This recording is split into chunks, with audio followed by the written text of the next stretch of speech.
welcome to the Sabi Sands. The clouds that were here this morning have all blown over to the north, and it's turned out to be a beautiful sunny day with only a few tiny clouds in the sky. There's also a gentle breeze blowing, which is bringing us down, and we are certainly looking forward to this afternoon's adventure.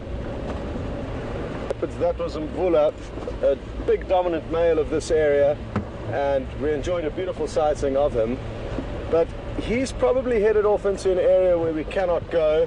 Mark may head up towards Buffelshoek Dam to have a look for him, but not good prospects to see him again.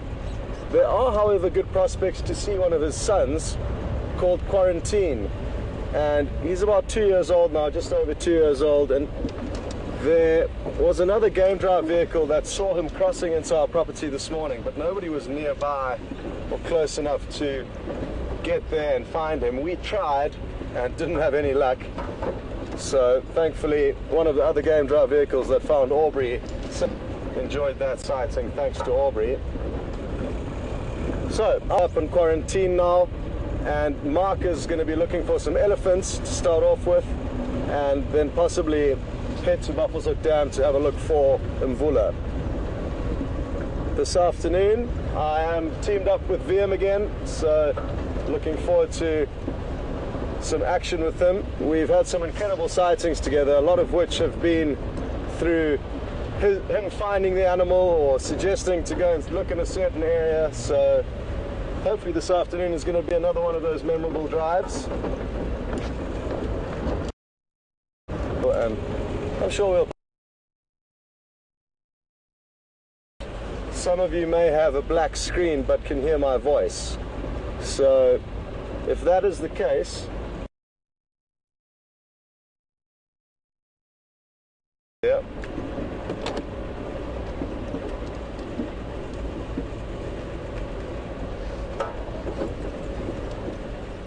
Well, the good news is it hasn't taken Mark very long to find some action. So let's cut over to him and see what he has got for you. It's not a usual visitor, so enjoy.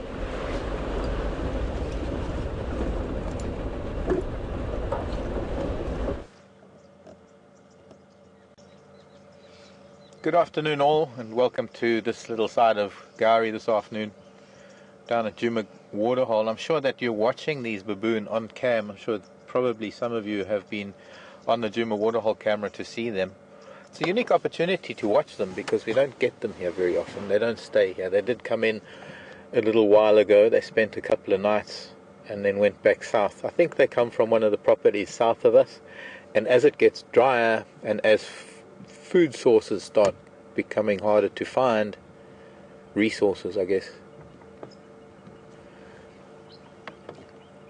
and so they need to forage and they need to venture further to see where they can get or increase their chances of finding food.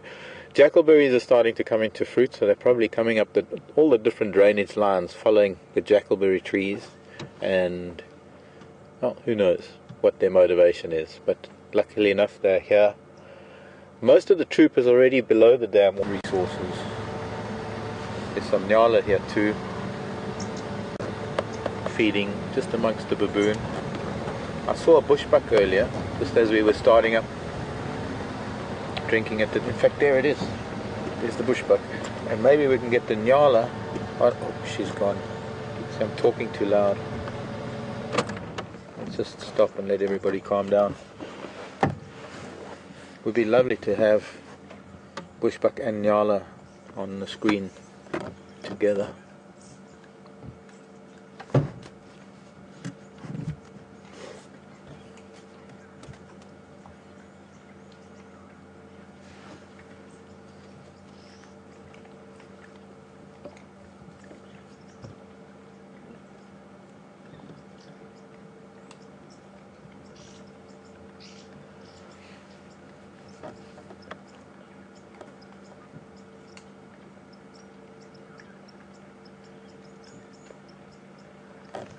I think if you look back in archives, you're going to see the last time we saw baboons from here, they were doing exactly the same thing on exactly the same tree.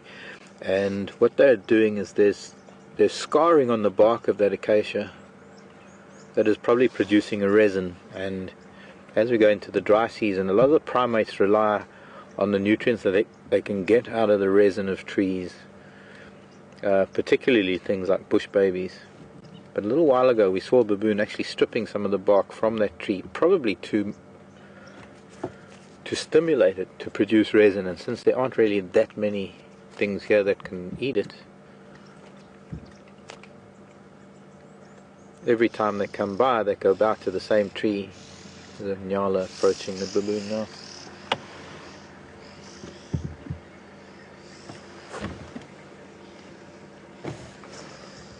I ain't gonna have to move, I'm afraid.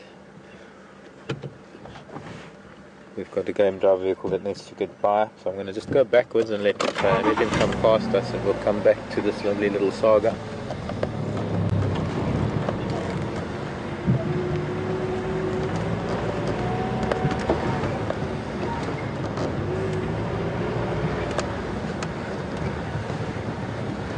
Hi Orbs. I'm very good, how are you? Good. Hello everybody. Hi.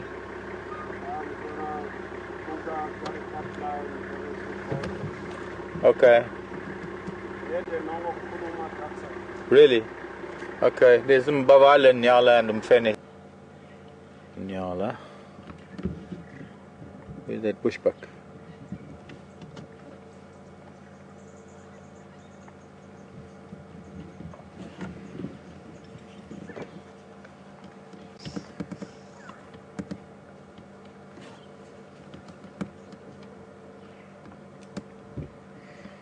It's very interesting that the antelope and the baboon will feed happily together, and they will actually use each other in ways of safety.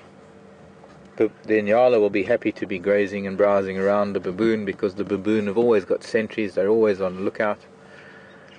And well, the baboon, as long as there are antelope around, they can escape to a tree and the leopard or whatever it is can catch the antelope.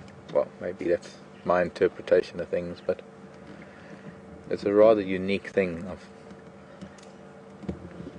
until they decide to grab a nyala or an impala.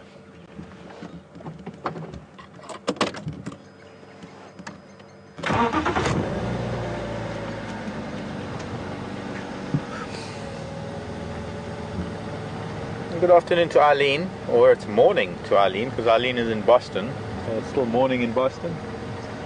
Hello Eileen. There's still some baboons at the dam actually. But some stragglers, probably just young males or big males. That is a very large troop of baboons. Eileen in Boston was asking if the baboons ever come to the vehicle. No, Eileen, not here, they don't. I think there is a status quo that exists here between humans and baboons that keeps us forever apart, because as long as we have lodges and guests and the kind of operations that occur in this part of the Greater Kruger National Park, there is always going to be a little bit of a conflict between humans and baboons, and there's going to be this effort upon the part of the humans to keep the baboons away, because it can only lead to disaster if baboons learn to be too comfortable with humans. On the other hand, in the Kruger National Park, where the public drives themselves, and despite there being rules, as you know, no matter where you live, wherever there is wildlife, doesn't matter what you put up on signs and what rules you put on paper, people are going to disobey them. And in the Kruger National Park, far away from the camps on the public roads, where you drive yourself through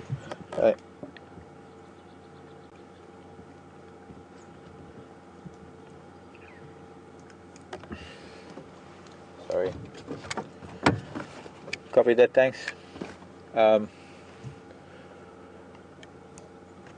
there's a different way of things happening in Kruger, and far away from camps and things, baboons people try and feed them because they want to get closer to them or get better photographs, and so over time the baboons have become a bit of a nuisance, and they've even learned how to put their hands in car windows. You find the tourist spots, not only here in South Africa but mostly around Africa, where tourists stop a lot, and there isn't really a tight control over what humans do, where they've tried to feed animals because they think that they need to, or because they think it's a cute thing to do.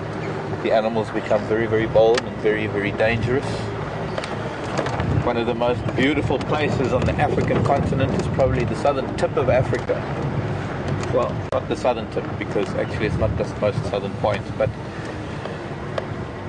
at Cape Point, where the Atlantic rolls around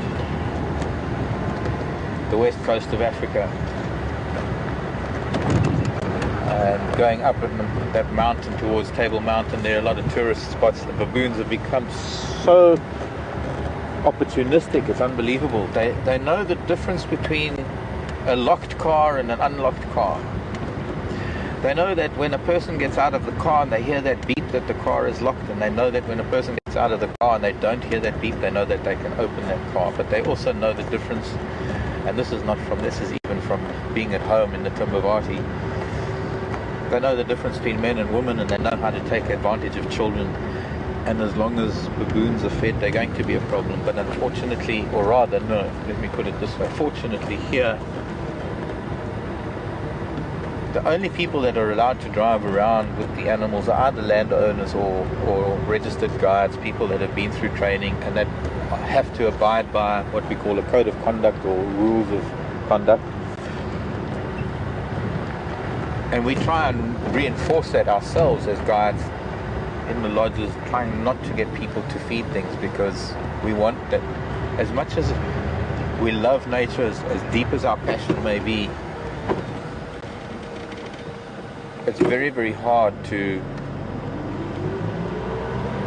promote a relationship with an animal that is based on dislike or distrust. In there. Is there? Cool, because I didn't want to disturb Aubrey. I don't know, Aubrey's got something there. But my radio's turned down for a minute. I know there were Ellies here earlier. That's why I came here to begin with. I believe there might have been... Hello, little one. We've got a little family. Let's see, they are coming this way, so we're just going to stop here for now. And let them get used to our presence.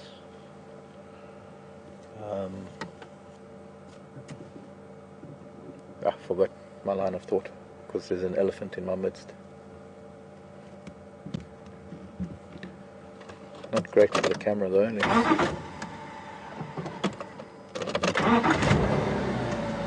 Oh, she's coming out. Come on.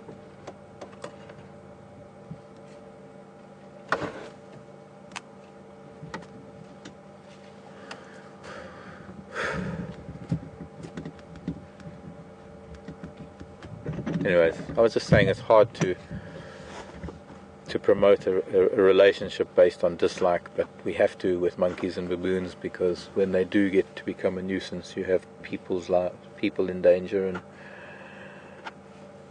it's hard to do it any other way as yet. Oops.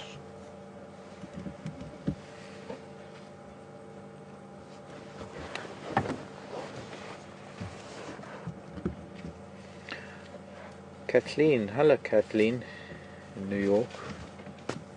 Don't know if I can talk about baboons killing antelope in front of elephants. It's a little boy that's coming across, not a little girl. But there is an old lady at the back there.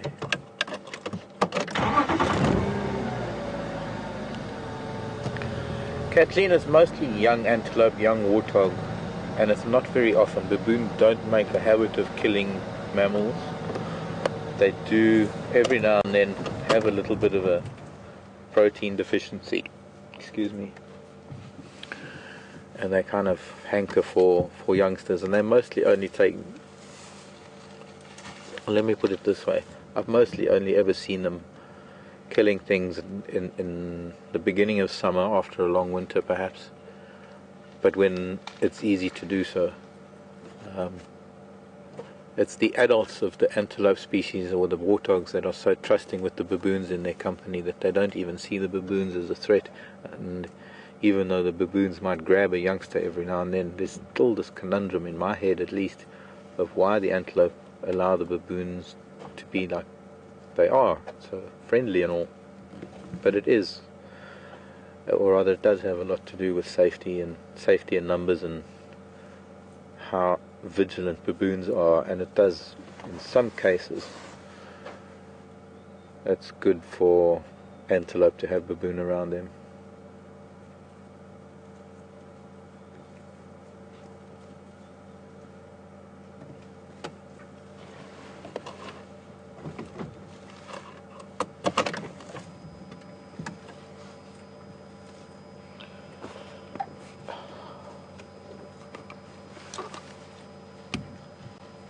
Yeah, I copied that, thanks.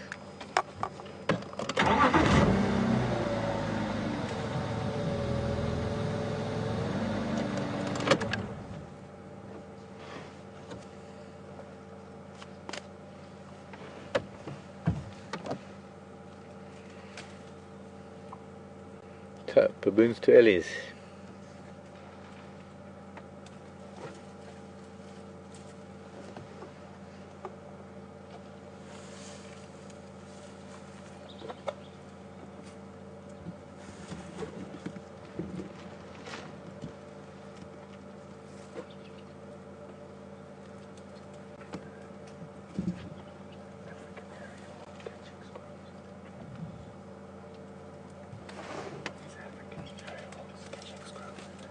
Really?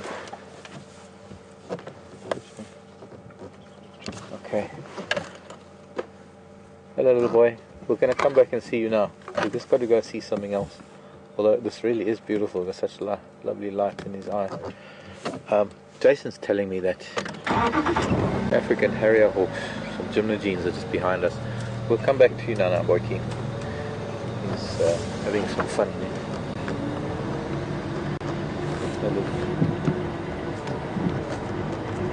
One or two? Just one? Djuma gene. Oh, it's gone now.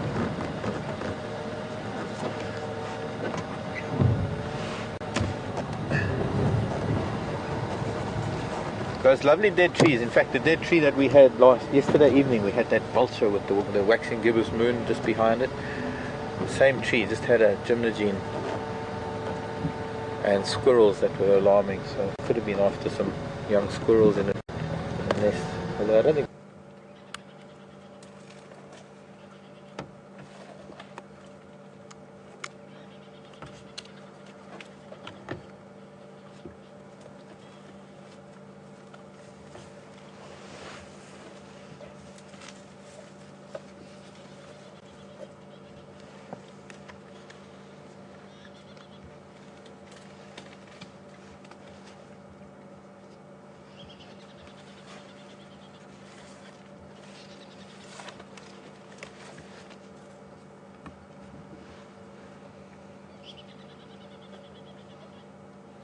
I'm only seeing legs and trunks moving through this dense vegetation that we're in. It's going to drop into the drainage line. Let's just go a little bit further, see how many more Ellies are here, since he does have his back to us. He got bored with us very quickly.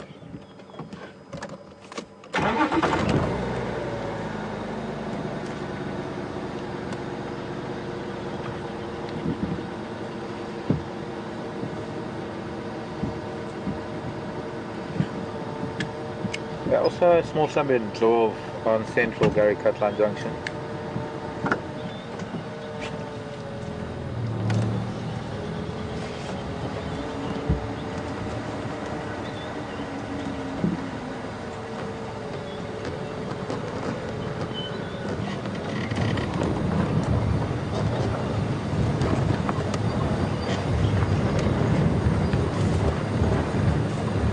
Are slowly making their way here, so we just have to be a little bit patient until they do get here. Out of this thick bush, they might, as it cools down, move up onto the sort of fire break area of Gary Cutline, or even into the drainage line where we can get them below the big jackalberry. But for now they're in thick bush. But what I'm going to do is I'm going to show you a wonderful alternative from this wonderfully spiritual animal. I suppose if we're all animals, we can call him an animal. But They're beings.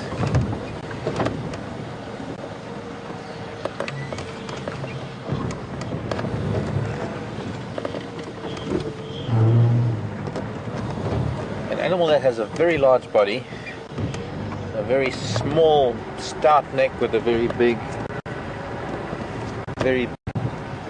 head, and an ability to reach vegetation through a long trunk, to nature's opposite, another very big-bodied animal.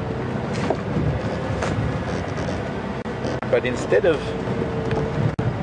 a very short and thick neck, a very long, thin neck, and of course a head to match. Because a big head wouldn't really do well on a long, thin neck. I don't know, I'm hoping it'll still be here, and I'm hoping we're going to see who it is. But we're going to come back and see this group of pachyderms shortly. For now, I think we can go from the heaviest land mammal to the tallest. So keep your eyes out for a zebra. Actually, calling the parent now, and the parent's gone.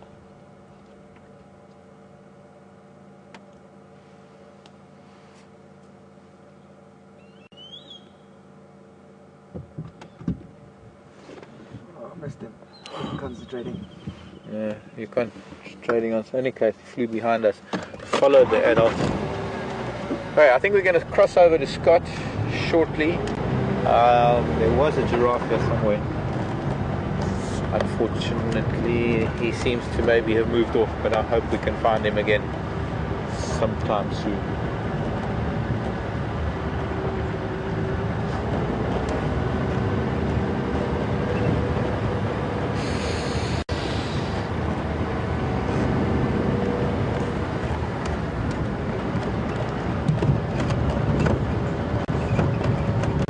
Sorry, Dove.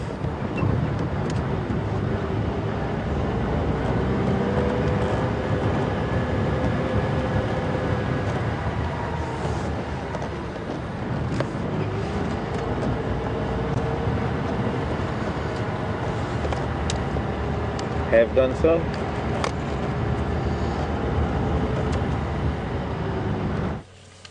Get the next ones coming through, wildebeest. Welcome back, and apparently Mark's also just been sharing some great visuals of elephants with you, and we've also gotten luck here. It's a wonderful herd, and we're quite lucky because the vegetation is thick, but they are all just beginning to stream past us. So we've got very fortunate with where we've managed to put the vehicle, and I'm just seeing more and more elephants appearing from all different angles in this thick vegetation. Well, as VM pans back across, you'll notice there's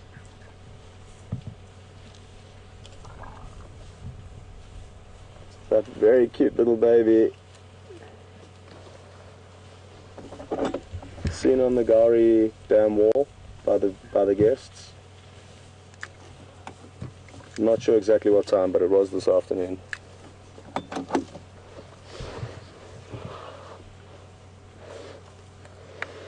Wildebeest, I don't know what to do. There's such good angles all over here.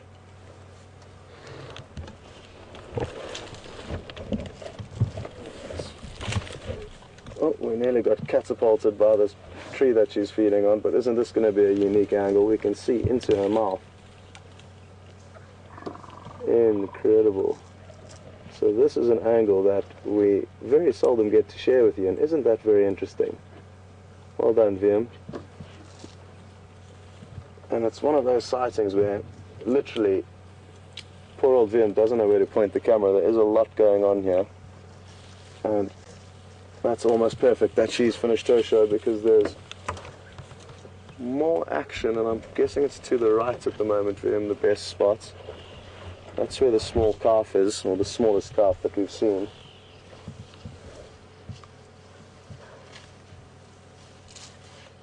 Nestled there between, in all likelihood, the mother closest to us and It looks like an older brother, potentially. On the other side. Oh, and evidently she's got an itchy eye.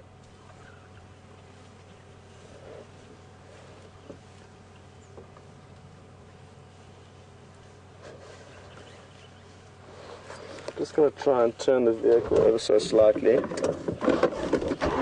There's an incredibly big and beautiful cow that we should now be able to get a good shot of.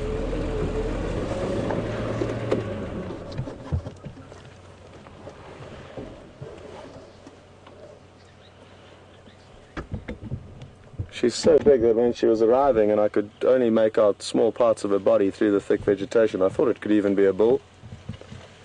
But sadly, she has now disappeared behind some more thick vegetation. But you might get an idea of what I meant. Oh, here comes the baby. Is it going to come and give us a hello? Or will it just give us one from there?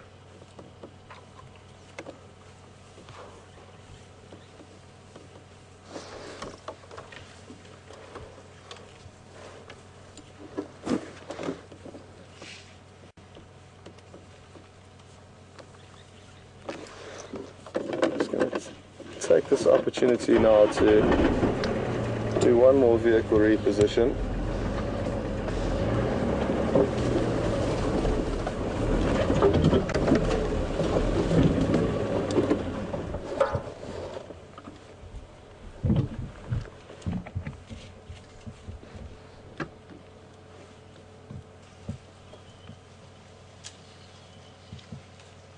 Great work, Liam.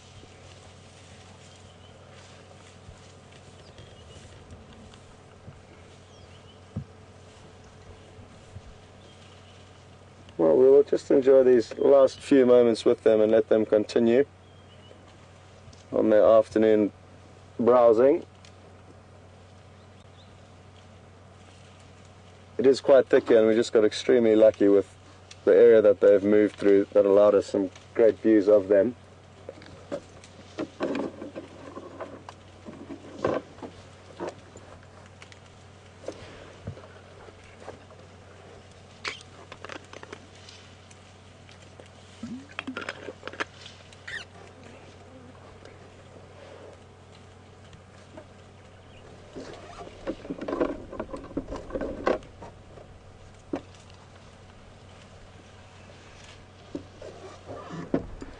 Okay, well, that really was a magical sighting, and they were completely relaxed with us. The most attention we got, I think, was from that youngster who would just sniff us. The others were completely relaxed. And it's always a lot more enjoyable when you know that they are completely relaxed, because then we too relax, because they can be an animal that gets you on edge for obvious reasons. I am midway along Leadwood Road.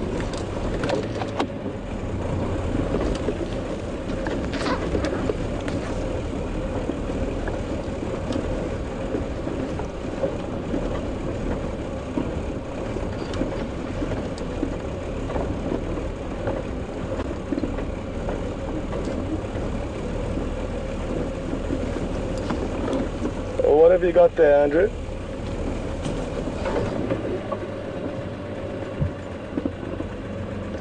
Sorry, Craig, what's been located there?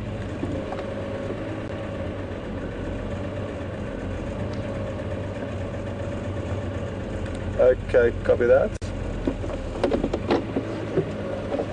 1 second, folks. And Nikki, can you ask Mark if he's going to follow up on Kunyuma at Treehouse?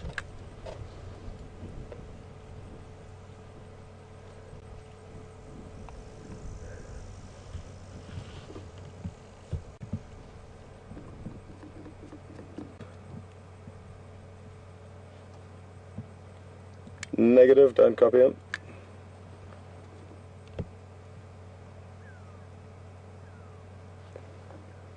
He's been located at Treehouse Dam. I'm on Leadwood Road. So I don't know who's closer between myself or Mark.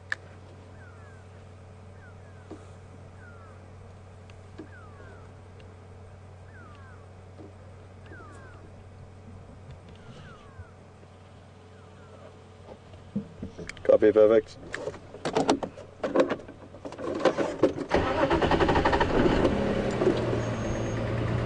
Well done, Veerm. Again, he is making the most of the situation. I stopped there without any thoughts of poor old Veerm and what he was going to do with the camera while I was on the radio, but it was a necessary discussion that I've had, and now there's a plan in place, and there have been reports of Kunyuma heading towards Treehouse Dam from one of our neighbouring properties, so Mark's going to go across there and see if he gets lucky.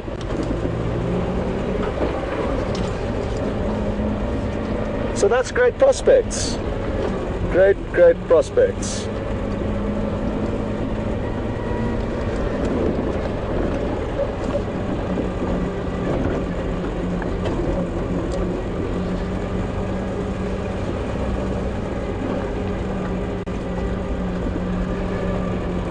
Well, I'm glad to hear Nicky's just relayed that some of you have got some great screenshots of the elephant's mouth, and wasn't that a unique angle? So, very grateful that Veer managed to swivel around and capture that as swiftly as he did, because there was so much going on there, and it's, I guess, a cameraman's worst nightmare, because he's so focused on what he's doing, and then he's getting commands to look left, look right, go here, go there. Anyway,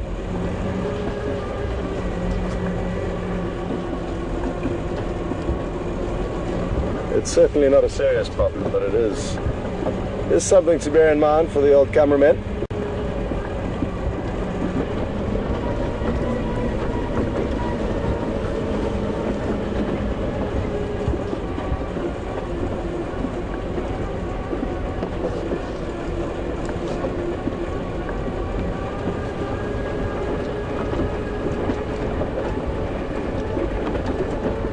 So we've had no luck finding Quarantine, which is Kunyuma's brother. So Mark's going to follow up on Kunyuma, the one brother, and we've been searching for the other brother with no luck as of yet. But thankfully there's quite a few vehicles moving on the Djuma property this afternoon. It does ebb and flow depending on how busy the lodges are that have access to this property. So we've got a lot of other game drive vehicles, which means more eyes and ears to search for game. So I'm hoping we're going to have a productive afternoon. And it's already been great, I guess. The baboons, who seldom appear on our show, and was happy to see their tracks on the property as I drove out for this afternoon's drive, and it didn't take Mark long to track them down. So great to have an unusual visitor, and then 2 different Ellie sightings already, and we've hardly been going for very long. There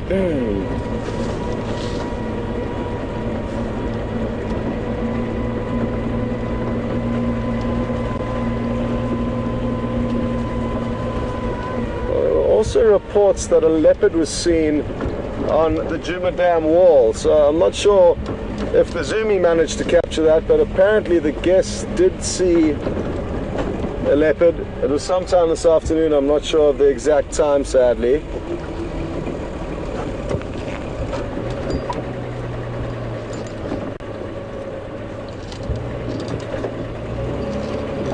But we might head over there and have a look around.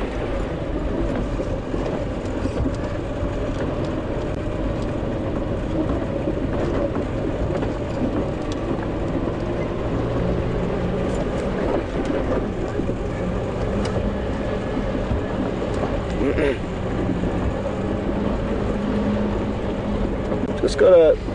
what's that? Warthog. Oh, nice. Liam's just spotted some warthogs.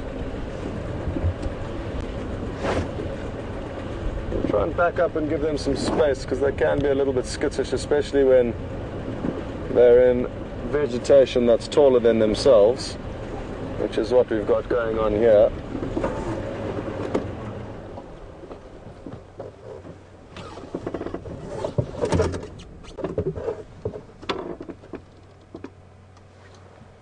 Well spotted, Liam.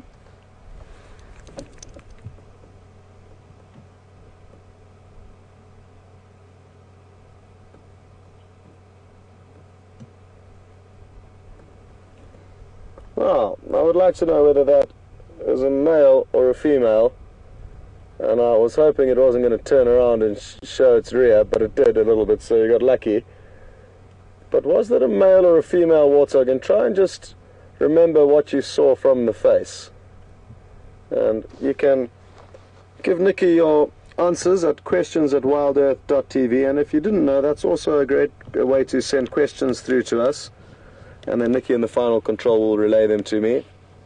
And another medium to do that on is to hashtag Safari Live on Twitter.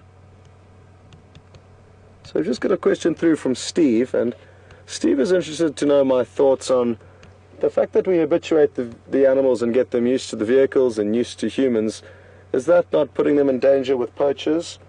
And yes, to a degree, the fact that they are becoming used to humans would not aid in them aid in a scenario where they come across poachers, but the majority of poachers will be poaching on foot and not driving around in a vehicle. It makes far too much noise in a vehicle, and they are far too detectable. And there's only so much habituation you can give to animals in terms of walking exposure. They will always treat us very differently on foot than when we're in a vehicle. So I don't think we are impacting negatively, and the impact of cancelling all tourism, safari tourism, to prevent animals getting habituated to people and therefore not being scared of poachers would be far more detrimental to the animals than the fact that they may come across a poacher and may not be scared of it. The revenue generated by all the safari camps that are habituating these animals helps hugely to safeguard and protect these animals. So, that is my thoughts on that, Steve, but you do have a valid point, but I don't think the effects would work if we didn't habituate, would work in the animals' favours if we did not habituate them and could not show them to so many people. We pay hundreds of dollars, if not thousands, to come and see them. So if we couldn't see them, they wouldn't be earning any income to help protect and preserve these wild areas that they live in.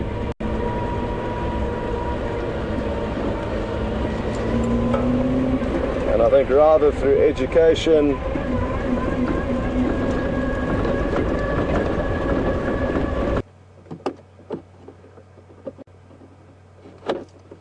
yeah, I think so. Would you mind if we linked across to you?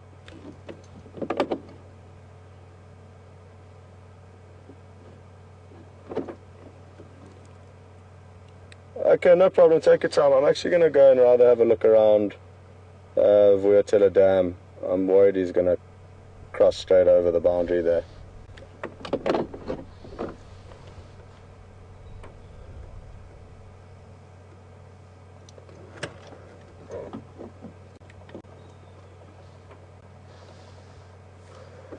Okay, well, again, there's been some conversations that have need to be had, and Mvula has been located, but I fear that he's not far from here, but we'd have to race to get there because he's right on our boundary. But we're going to carry on this slowly. We won't race there, but let's carry on there, and we can come back if he does cross over the boundary, and then come and have a look at what else is going on. Possibly even head down to the hyena den sites. Property. So, some interesting dynamics, and really wonderful the way that here in the Sabi Sands you do get to know animals intimately, and there's so much history on them passed on from guides over the years that it's incredible how much is known about these animals.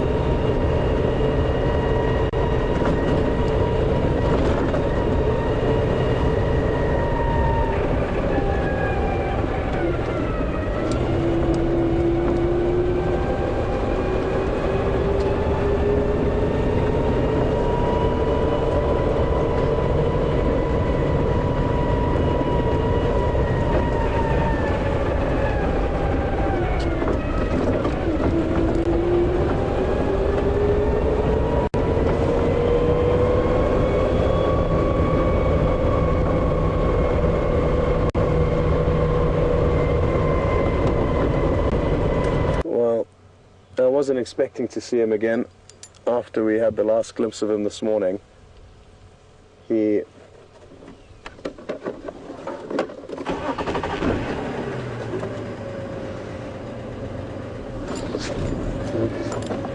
Thanks very much, Aubrey, and well done again.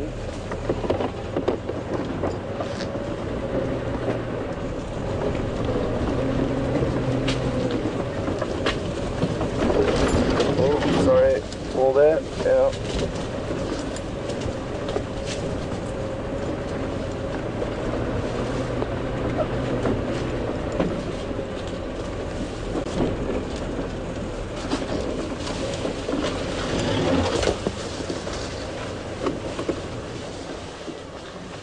Where did he go?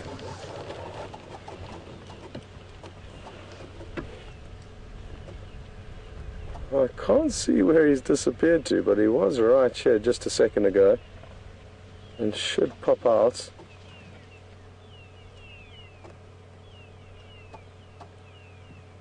At any moment if he continues on his original path, which they do change from time to time.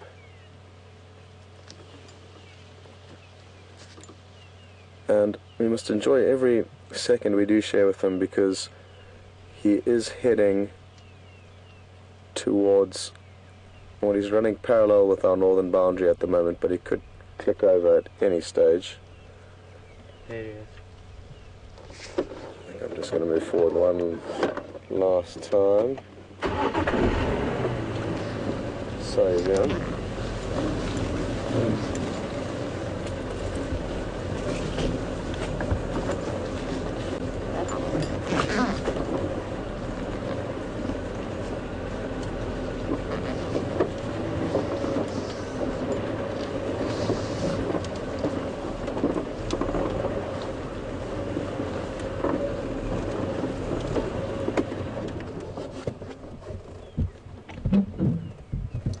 Now, we've just got a question through from Grace asking what I mean by boundaries, and it's merely roads that are boundaries, and the roads markate different properties which various landowners own, but they have opened all of the fences to create a more natural ecosystem. If they all had their own tiny little patch fenced in, it would require so much management of the animals that it's not worth it.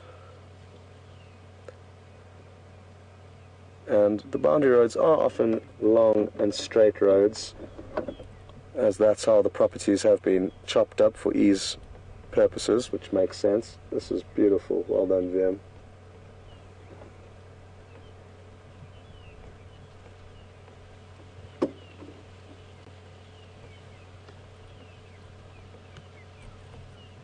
So it's merely traversing agreements, Grace, that allow us to traverse certain properties.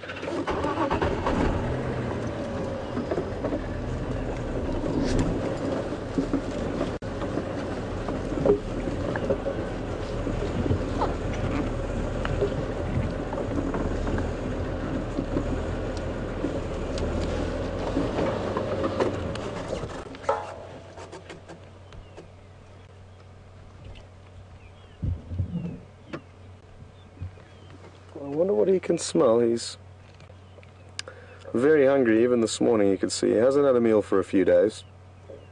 So I think he's really focused on trying to fill this belly of his.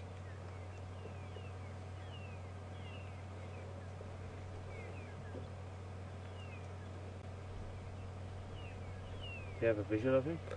Negative.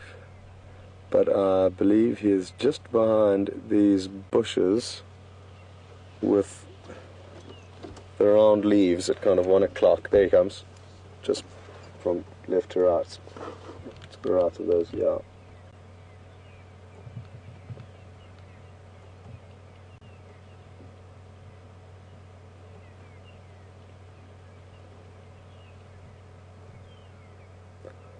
Perfect habitat for him to be hunting in. There's a lot of cover.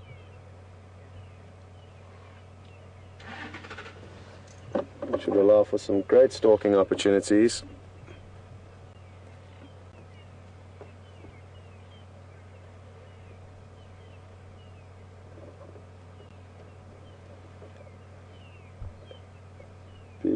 to a full. Now, for those of you who were on board this morning and I was speaking about the dewlap, these side profile shots, you'll notice that big flap of skin dangling under his chin, sign of a beautiful big male, and that even extends down onto his chest and will continue to get bigger as he gets older. Look at this. This is awesome.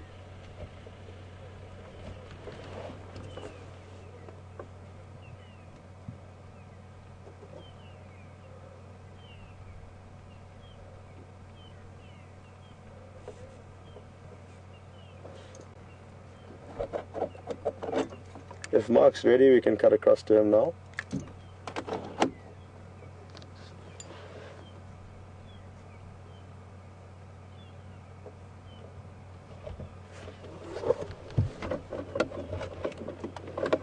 Where's he gone now? Still got him there, Vian? Yeah, it's at 11. Okay.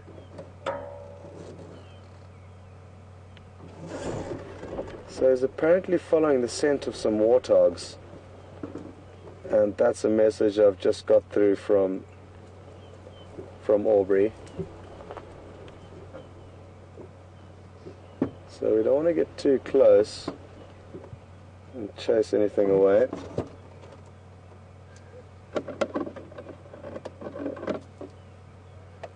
The great thing about him hunting warthog is that if he does catch one, even if we aren't nearby, we'll hear about it, because warthogs typically squeal very loudly when they are caught, and that would lead us into him.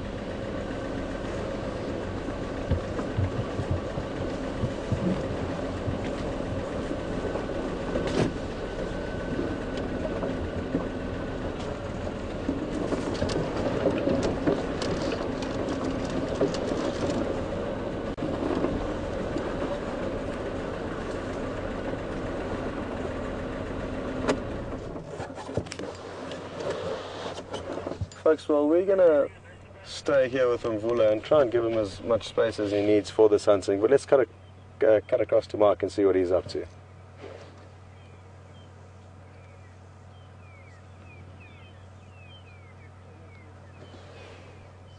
Maybe.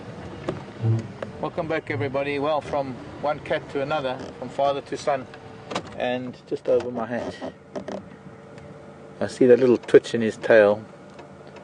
I'm not going to tell you who it is, unless you know already. And I've been trying to run parallel with him. He's walking south, and right now I'm going to just take a chance, try and get back to the road, and hopefully we'll pick him up again. But son of Mvula, watch it. I don't know, it looks like he might have been watching something. I saw that twitch in his little tail there, the tip of his tail. He might come out onto the road. I hope he does. And lo and behold. See now, he's scanning ahead to see what there might be. Hello.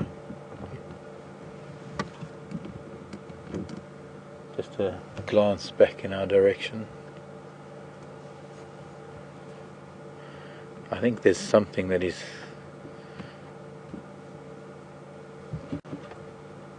keeping an eye on. He's not going into stalk mode yet, but he's certainly aware of something up ahead.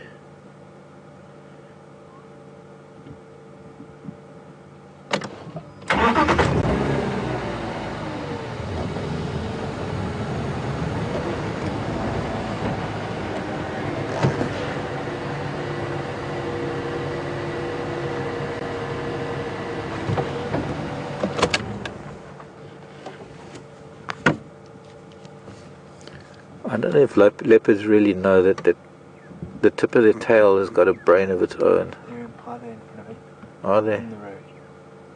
Ah, I see now. There's a young Impala ram. Must be maybe a little bachelor herd into stalk mode. Don't be silly, boy. You're right out in the open. He dare not move. But if he moves that tail, that Impala's going to see it. Notice how as the Impala looks away, he stalks a little bit closer. keep that tail still, for goodness sake.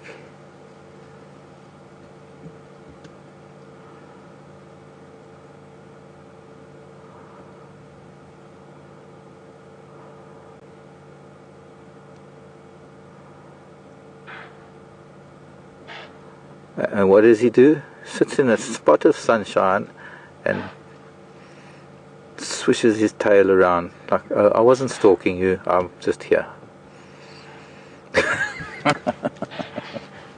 Fantastic, absolutely fantastic. So since he's been found out, he gets up and he says, oh well, there's no point in doing anything here now, because where's my feather? And we might lose him. Hope we don't. And now, as you can see, I don't know if you can see that, it's a little bit far away, but now that the impala are alarming and they're actually snorting at him, they get so bold as actually to run after him and to try and dog him, to try and, well, emphasize the point that they see him and he has no chance whatsoever of hunting them. We're actually heading towards a tree where he had an impala, and I wouldn't be surprised if one of these rams. Let's just listen to that for a second.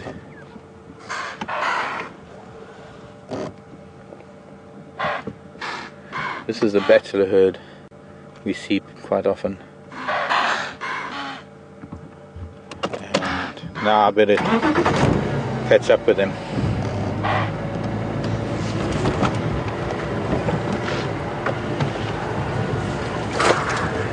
Oh, sorry, spider. We've seen him in this tree with an impala, and it was a young ram if I'm not mistaken, and it is possibly a ram from this very same herd. That's very Mvula tree.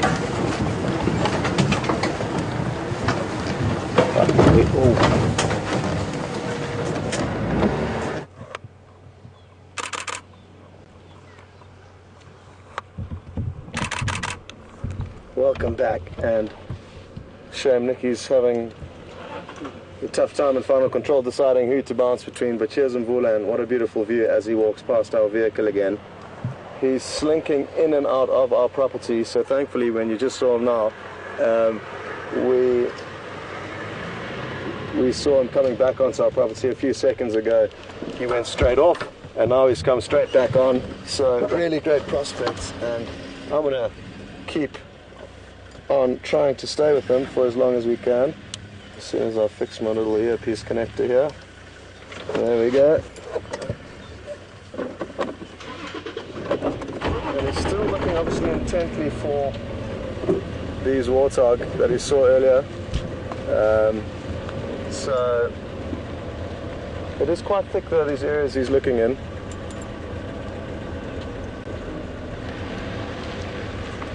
We'll let this other vehicle in ahead of us because we have been here longer than anyone else here, and we've just had a great view of him walk straight past us, so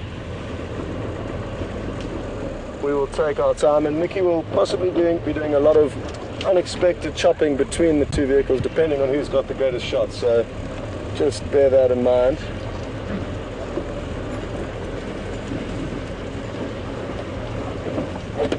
Next, maybe back to Mark, it'll take me a while to get into another decent spot. We're going to cut back to Mark, folks.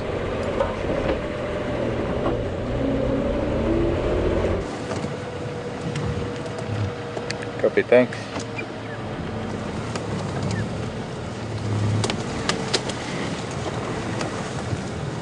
Now I want you to spot a leopard.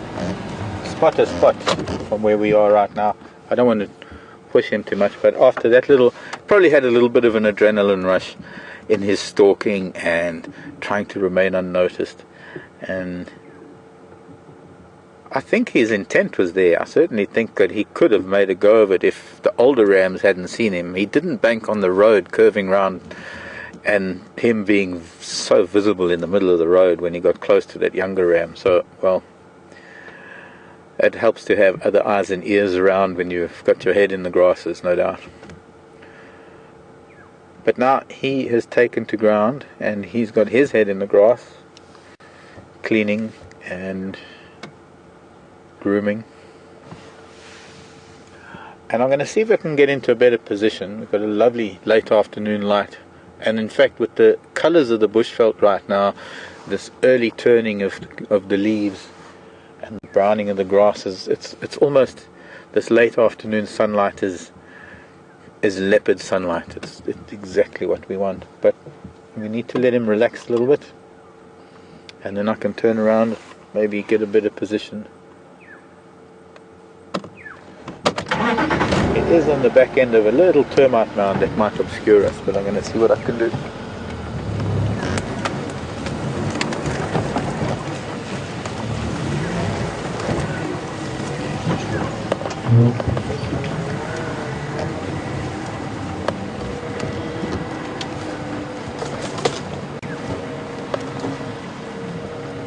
Yes, there's a good one. The viewers are saying that was his April Fool's joke to the impala.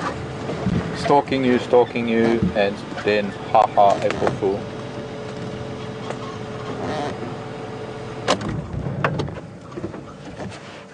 Good morning, young leopard. Good afternoon. Don't know when you woke up.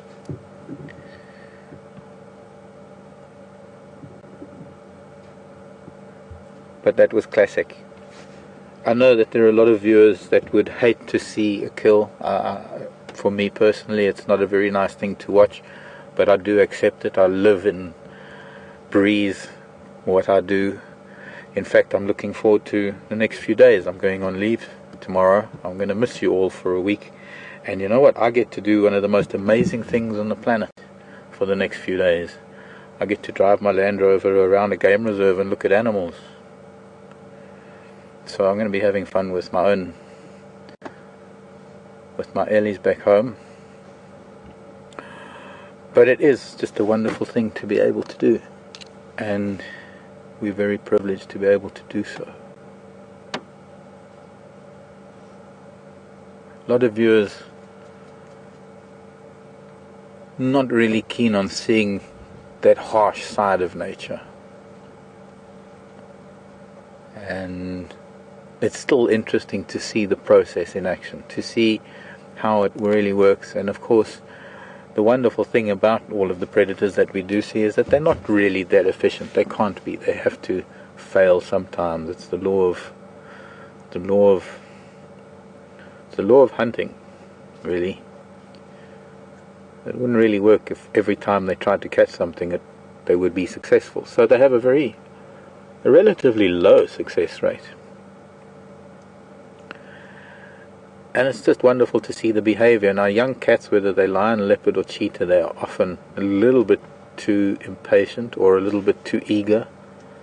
And he was doing well up to a point. He was doing very, very well, because he was freezing as soon as that impala looked up. But he didn't really count on, because he was concentrating so intently on that one individual, I don't think he really saw the rest of the bachelor herd that were probably watching him from a few yards back already.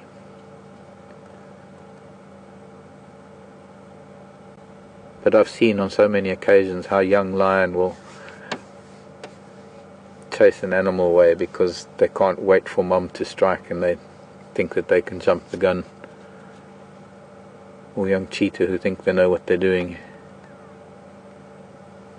But leopard, it's a little bit different because they've got to learn on their own. They don't have that hunting school like the cheetah do, and they don't have that cooperative clique or that teamwork of a pride of lion. And I don't know how many times I've seen a leopard mess up its kill because the tail twitches too much. The interesting thing is that the impala will forget about him, probably. As far as they're concerned, he's moved off. They'll probably go back to their grazing. They might be a little bit more alert than they were going into the evening. There's going to be a pretty bright moon tonight. We're getting so much closer. We're only, 2 or 3 days away from full. Beautiful clear blue skies around us. So it's going to be a lovely bright night. Whether that has it gives an advantage to the predator or the prey is debatable, because it all depends on the predator and the prey.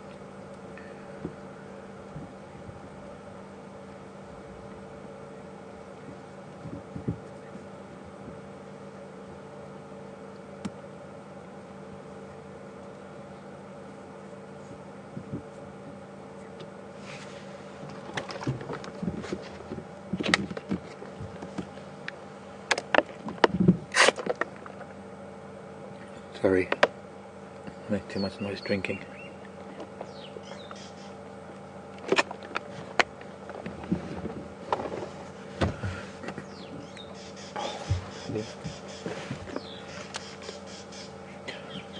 What a drongo. I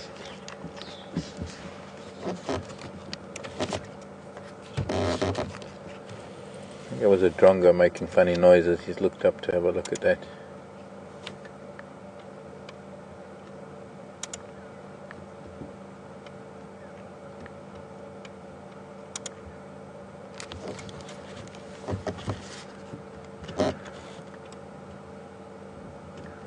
Nikki just made a very nice observation of how much, even on camera, you can tell a little bit of the size difference between the cats, between him and Mvula. And not very often we manage to get both of them on camera together, that we can switch between the two. I missed that shot when he was looking straight at me.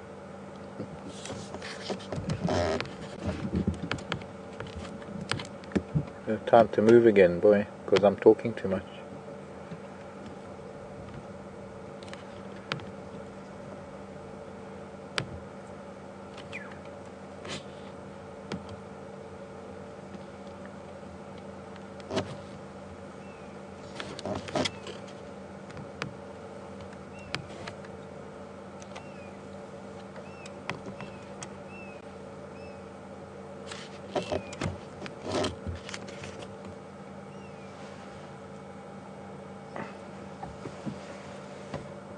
Okay, copied. Are you coming to Kunyuma? Okay, we've turned off east of Weavers. There's an old track from an old bumper in a marula tree. You'll probably see my tracks heading off east of Weavers.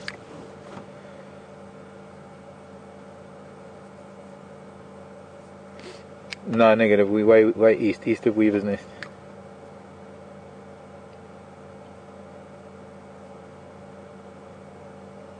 Okay, copied. Sounds like something's coming in. Something like a vehicle. Like an animal movement. Sounds like Yeah, he's listening to something. mongoose or something.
No problem. Welcome back, and the luck continues. And I'm going to stop just about here because we're about to get some great views of him again.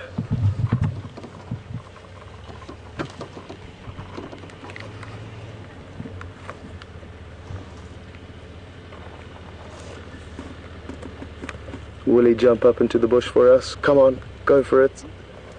Jump up into it. They often do really jump up on their hind legs and rub themselves in that bush to get the scent. But not this time. Well, not yet.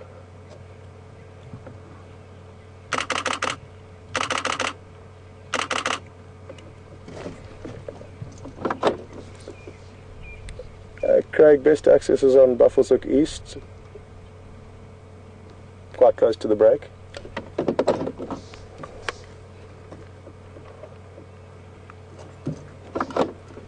Affirmative.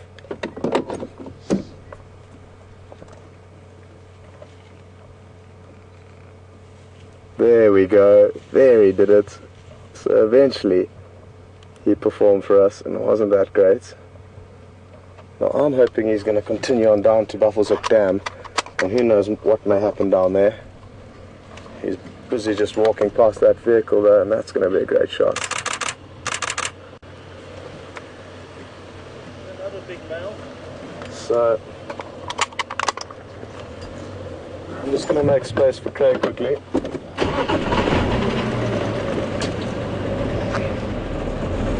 What I'm even thinking of doing, oh no, we won't risk that. Not with the way he's been moving around, but I was saying possibly to risk driving all the way around on another road. Afternoon Craig, how are you doing? Afternoon everyone. Welcome back. He's just heading straight down the road, but he's been milling up and down, backwards, forwards. So it's a lottery as to what will happen. Doing what he does best, though. Exactly. How was your break? Always good. Good.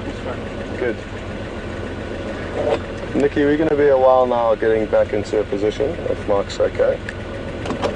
Okay, folks, well, it sounds like Mark's got a better view than us at the moment, so we're going to cut back to him, and we'll catch up with you a little bit later. Welcome back, all. And for now, he's getting a bit of the nods, and well, there we go, flat cat. While he's flat cat, I think we have someone else moving in to view him, and I just want to move back a little bit, give him a bit more space, because he's in a little bowl around this termite mound. Okay dude, you can just go to sleep.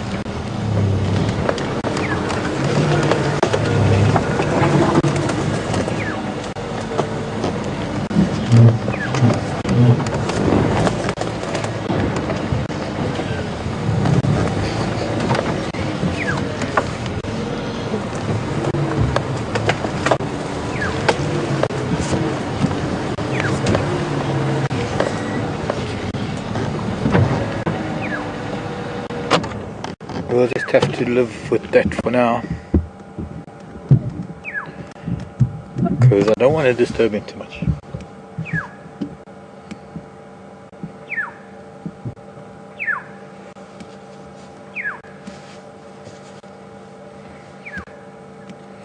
Hello Debbie, very interesting question from Debbie in Lakewood, New Jersey.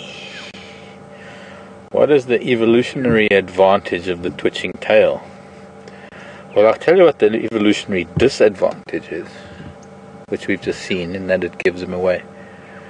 It's body language, Debbie. A twitching tail, I would probably take a while to be able to give you a better answer on evolutionary advantage. It's sort of, but what we do know, what I can tell you, is that the markings on the tail, coupled with the markings behind the ear and the markings on the face, are all part of a silent language between individuals, or rather a body language that individuals are able to read without the necessity for vocalizing or a verbal language.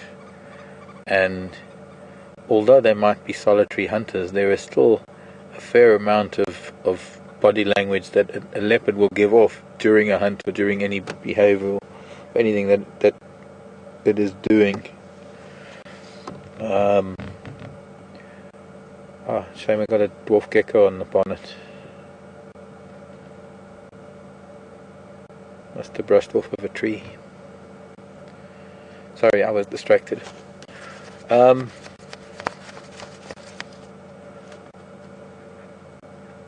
For younger animals, it does tend to get them into trouble sometimes, because they have to learn how to hunt, and they have to learn how to be dead still from nose to the tip of their tail.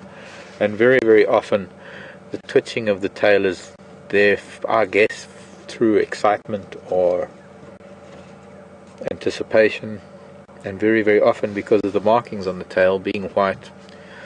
It's normally a female leopard will be able to signal to her cubs to stay put without even having to verbally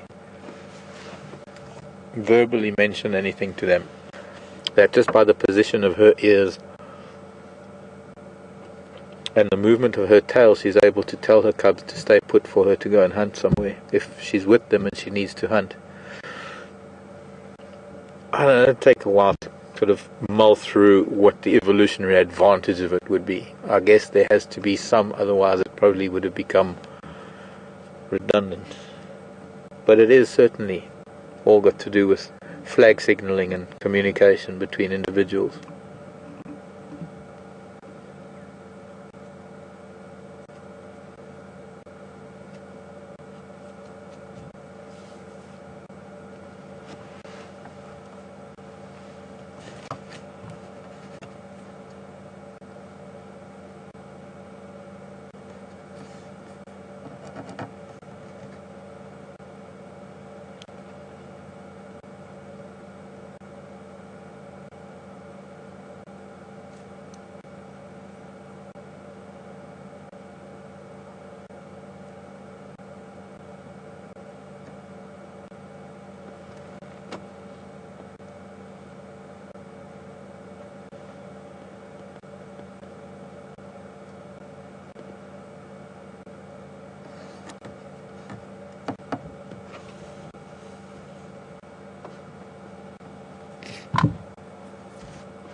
I was just thinking before, while you were still with Scott and Mvula, I was just thinking that it might be somewhat confusing for some viewers in that we are with two leopards. Very seldom we have this opportunity to switch from one camera to the other when we've got a leopard on both cameras. And, well, my name is Mark and I'm with Kunyuma. Scott is up on Buffalo's cut line up there on the boundary with Mvula.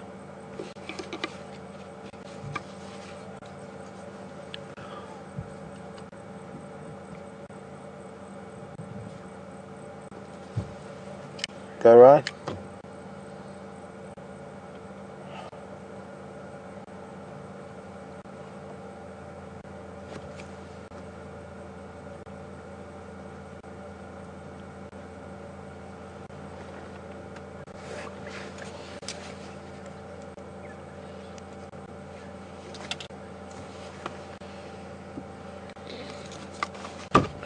Copy, thanks. Sounds like the entire troop of baboon have actually made their way back to the dam. Someone from... Joe, you're welcome, Ryan.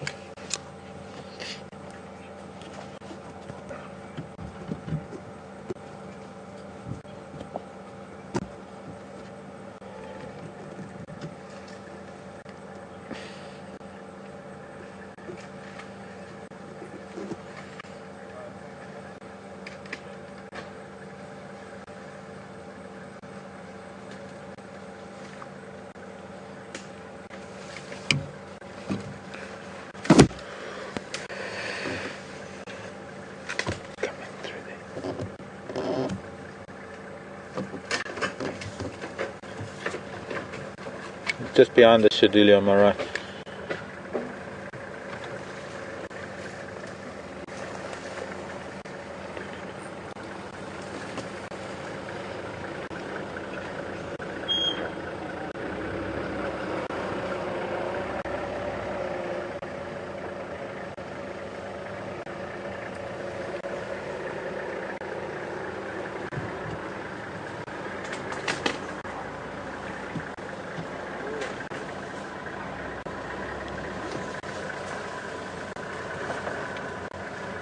It's quite amazing seeing the look on people's faces, because I think there is anticipation when they're coming into a sighting and they can't quite see it yet, especially because he was lying down, he was flat, so it wasn't really evident. But as soon as he sat up, it was wonderful to see that recognition on people's faces when they saw him for the first time. Kind of renews the energy and renews the joy of why we do what we do.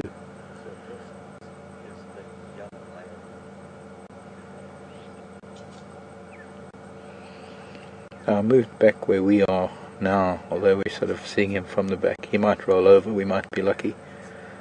I just wanted to give guests the opportunity of great camera shots. It's great that he's letting us come in to view him like this. He does get a little bit stroppy from time to time, this little boy. He can get to a point where he doesn't tolerate the vehicles very much. He's not as tolerant as his sibling, Quarantine.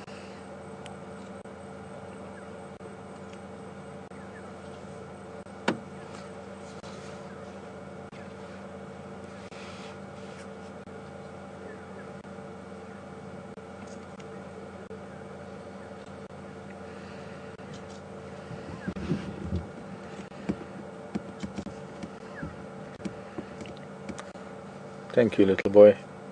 He heard me, turned around.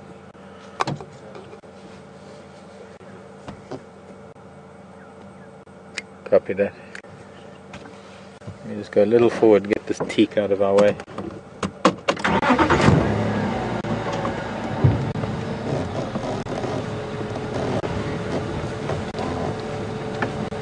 Get the twitching tail back into camera view. And I know it can be a little confusing, but we are going to switch to Scott with this one's father, Mvula, and I'll see you back in a little while.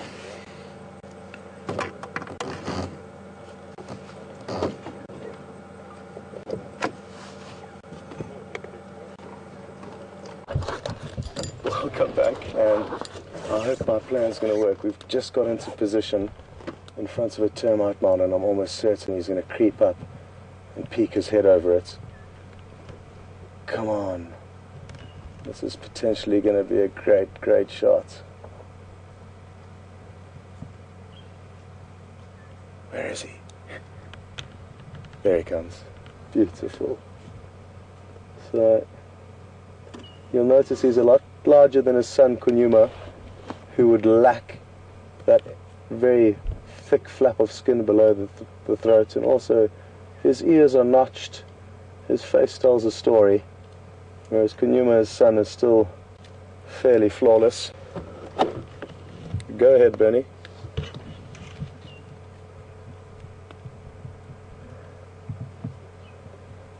I'm not too sure. Aubrey said he was chasing some animal. I'm not sure what it was. I think it was warthog. So possibly that. But interestingly, I did see tracks of another large male heading north on Drakensberg Road from Central.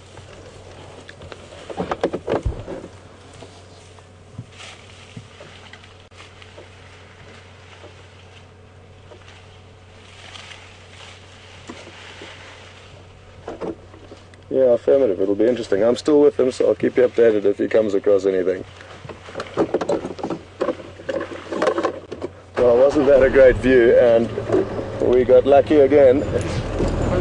Let's see what will happen if we continue. I'm not sure where we are at the moment. We could decide to head to Buffelshoek Dam, but I think we're a little bit further east of that now. Beautiful, this area, and really lucky to be following them through it because it's not too thick, so we've got these little avenues that we can find to loop ahead of him. And also this way, if there is any game around, we'd be able to see it and stop before chasing it away. So, ooh, now here's a serious termite mound. Is he going to go up this one? Let's try and get into position and wait and see.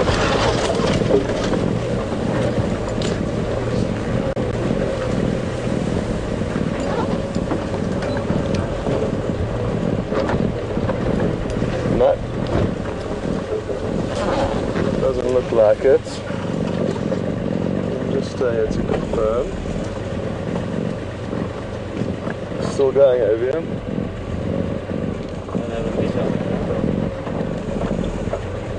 Okay.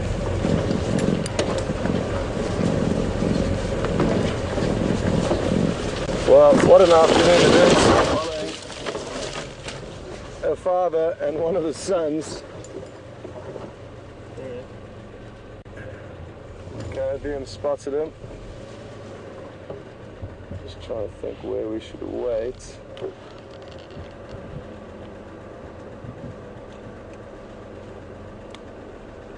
Just going to go a tiny bit further forward.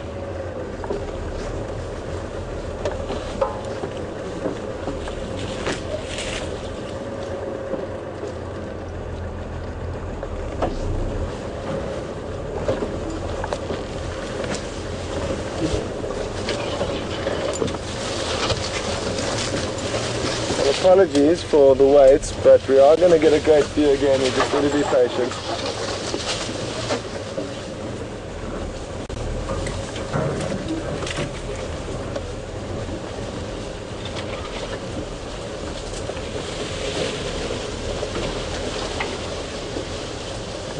Just got a question from Julia in Houston. Good afternoon, Julia, and welcome. Julia is interested to know whether the male scent marking also smells like that of the female, and that is a smell like buttered popcorn, believe it or not. And yes, both male and female have the same sweet buttered popcorn smelling scent mark. Quite bizarre, but it is the case, Julia.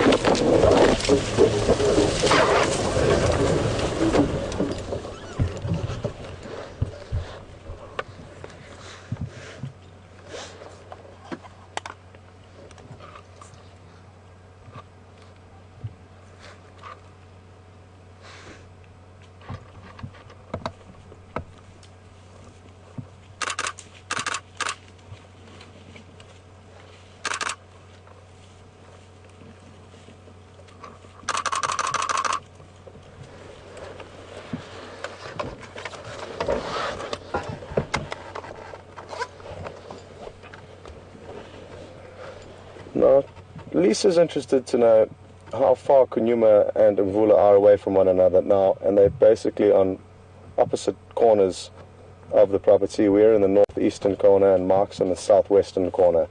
So they're very far away from one another at the moment.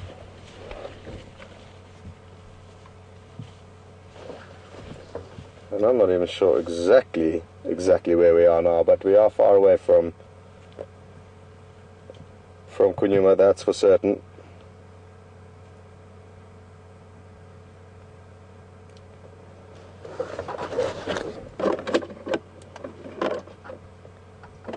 Just got a question through from Sherry. Afternoon, Sherry, and welcome. Sherry's interested to know whether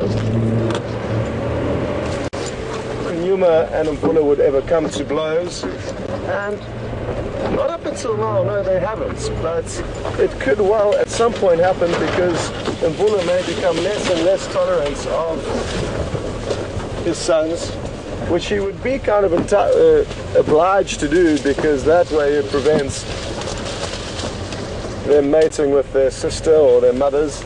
So it could come to a point where they do fight, but up until now they haven't fought and actually been seen interacting fairly recently. I think there was some footage of from October last year that some people kindly provided me with today of him relaxing with quarantine. So that's just 6-7 months ago, but we haven't seen them together much since then, or at all since we've been filming.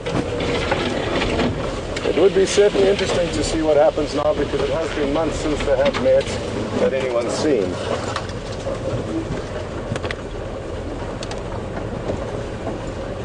Okay, it looks like we are approaching Cheetah Cut Line on our eastern boundary, so let's see what he decides to do.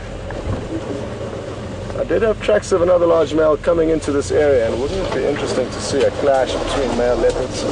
It's something I've never seen, and something that gets very rarely documented. But who knows? That could happen this afternoon. And only by staying with them will we ever be able to find out.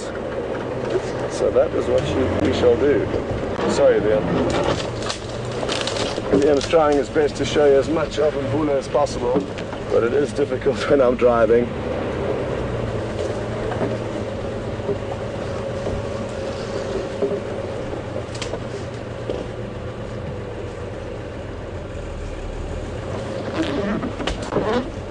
We will be popping out into an open clearing now, so depending on what he does, if he stays heading south on it, we're going to get some great views. If he crosses over to the east, we will not be able to follow him. But for now, let's see if he doesn't go up this termite mound. Hold on.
Oh, this is absolutely beautiful.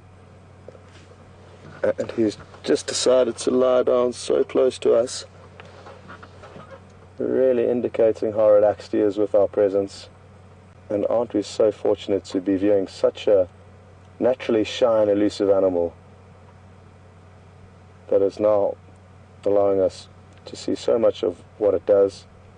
And so few people get to see this, get to follow leopards, see them move like we have got to see him move this afternoon. So we should all consider ourselves very lucky to be experiencing this. Not to mention that Mark's with his son on the other camera. I mean, can you believe it?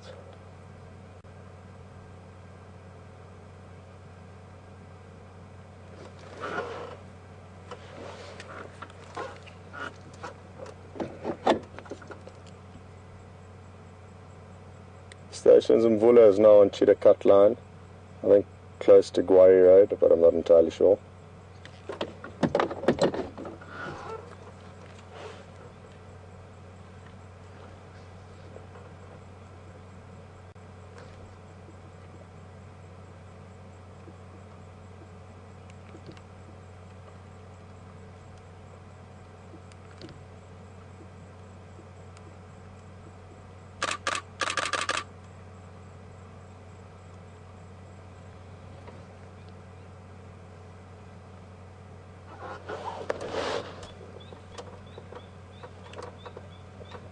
Well, he has been on the move for quite a while now, and before we even got to him he was on the move, so he's certainly entitled to a break. And I wonder what he's going to get up to next. I'm just going to try and creep forward a little bit.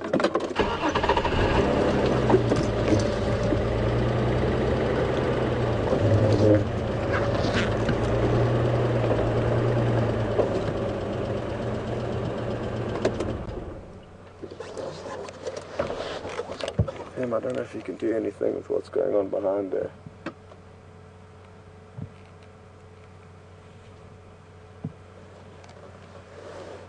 But what an incredible cat, and I'm so happy that you are now being able to, by switching between this old dominant male and one of his sons, you can really notice the size difference between them.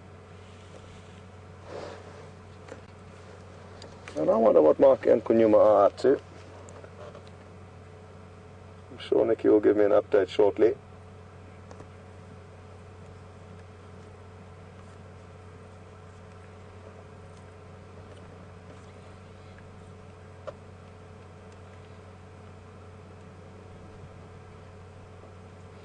Okay, well, you'll be glad to know that Thankfully, Kunyuma is not doing anything serious and he's fast asleep, so you're not missing out on anything there. He's fast asleep in the grass, and it appears that Mvula is providing a little bit more of a show at this stage.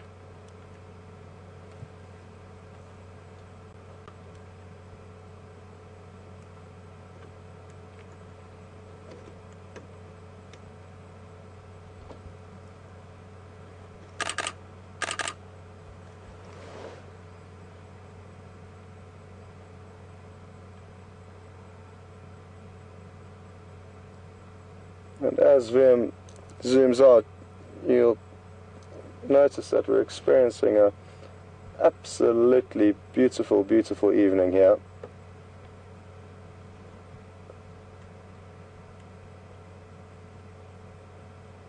And well done, Vim, for that great camera work.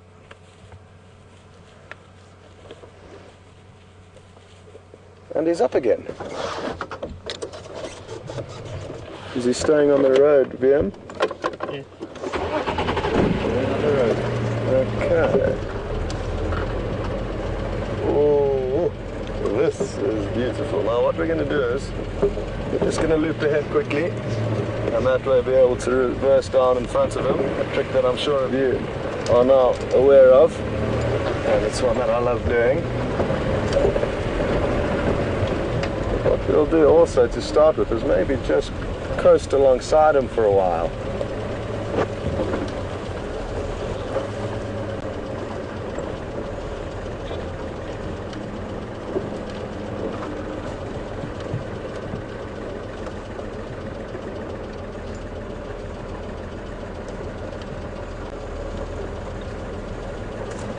This is an opportunity that we don't often get.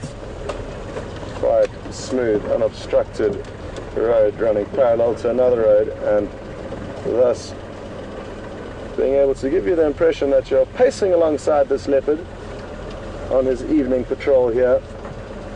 And what an evening it is, and so glad that BM did show you that shot of the sunset ever so briefly before Mvula decided to wake up and continue with his business.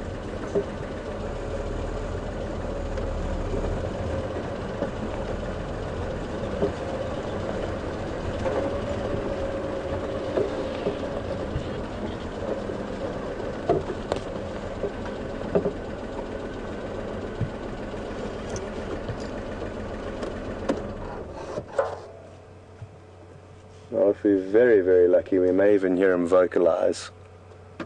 It's a loud, rasping sound, almost like somebody sawing through wood. And that would be the cherry on top of the cake.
Just going to loop ahead now and get onto the road.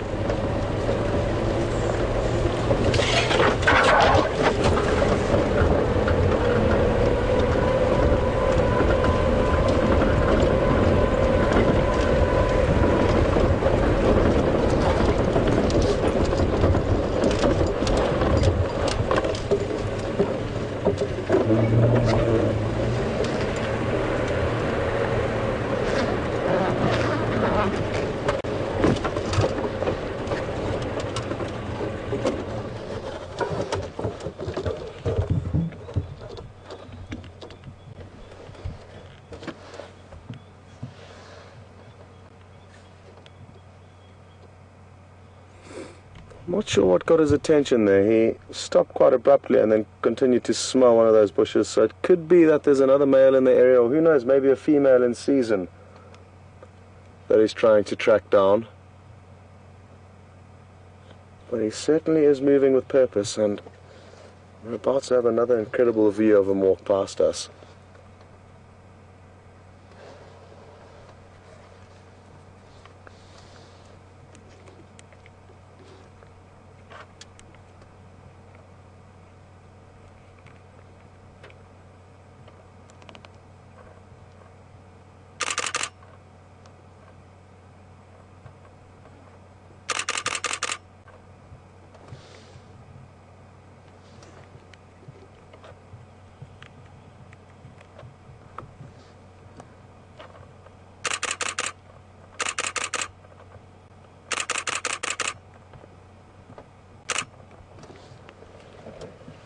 I hope I got one half decent picture out of all of those.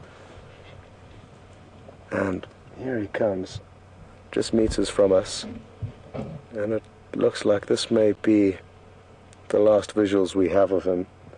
He's veering off down a track where we cannot go, but what a beautiful finishing it is going to be to the sighting, watching him drift out to the east.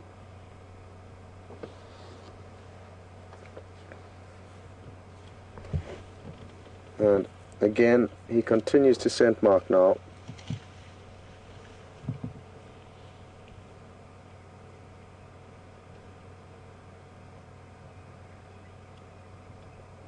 What a privilege it has been watching him.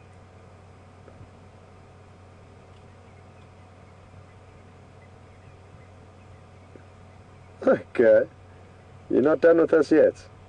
Fair enough, we don't mind extending the show a little bit for you. We thought you were going to carry on and disappear down the road there and be days before we see you again, but no. He's laid down to show us how a leopard hunts flies. That appears to be what he's trying to do. So even though he hasn't come across any other leopards or hasn't caught any prey, at least he's showed us how a leopard goes about dealing with flies. And now he continues. Well, we have just about covered every angle you could want to. We've had every view imaginable this afternoon, and most of which beautiful golden sunlight bathed him. So well done to VM. He also did some great work on camera.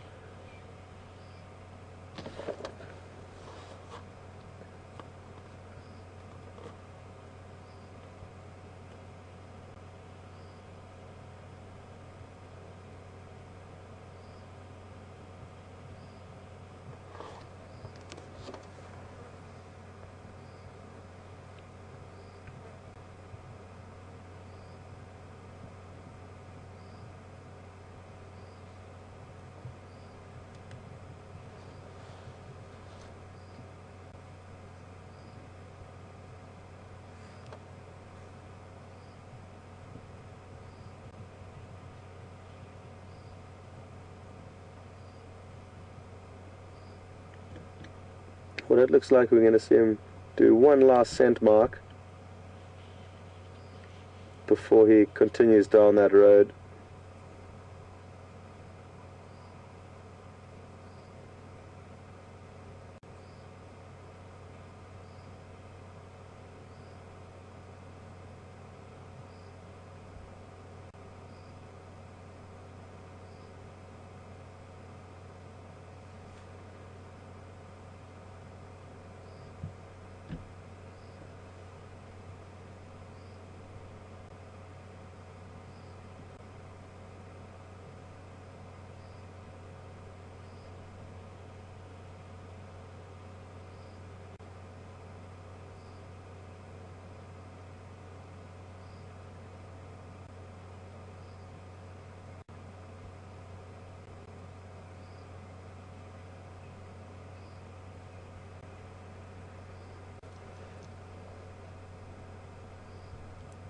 Well, what a way to watch him finish this afternoon's sighting, just disappearing down that long road, and what can I say, it's been an absolutely incredible sighting, the longest sighting by far that I've ever had with Mvula, and by far the best.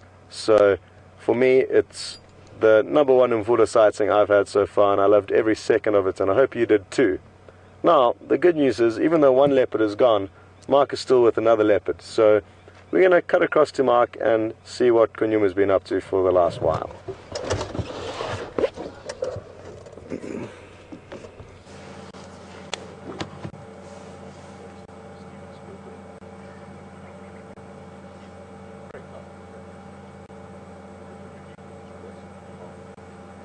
Well, I caught snippets over the radio of what you've been seeing, and Mvula giving you a bit of entertainment.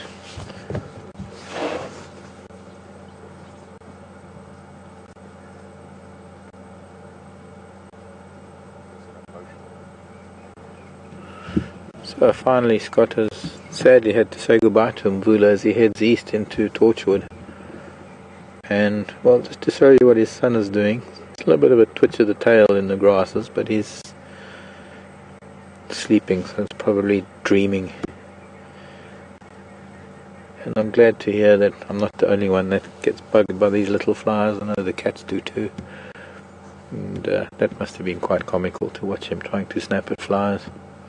Fortunately, not much happening here in the way of insects. But I did hear, I'm going to keep quiet for a little bit, I did hear a few seconds ago some elephant in the distance. So it could be a little bit of the chorus that we're going to hear as the daytime ends, at the moon rising. Sun unfortunately has set already. We've almost got a wintry sunset this evening because there isn't a cloud in the sky. It's quite typical of our dry season months.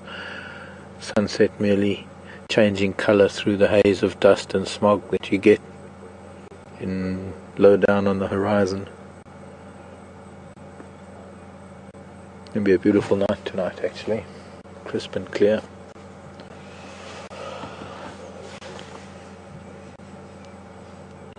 We're going to try and stay with him if he starts moving, but if it looks like he's going to get into sort of any hunting mode, I think we'll leave him be. Go ahead.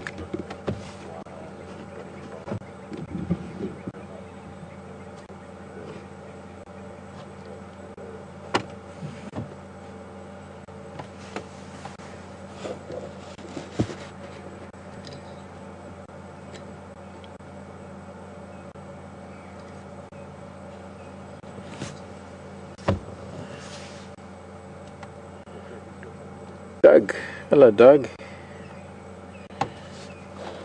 Question about leopards and female leopards. If the females don't move far from their natal territory, is there a potential for the fathers to mate with them?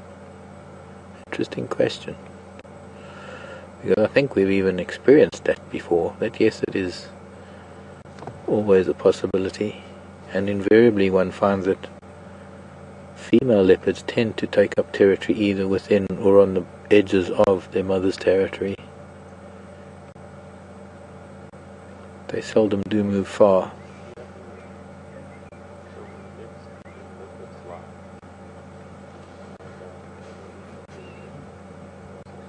Now he's looking quite slim. I don't know when. We haven't seen him for a while, so I don't know what his last kill was or where it was, when it was, but judging by his concentration on the impala earlier, I'm pretty sure that he might move on to try and hunt in a little while. We'll see if we can keep up with him if he does, but for the time being we're going to wait until he wakes up. Bye everybody, enjoy. Cheers Ryan.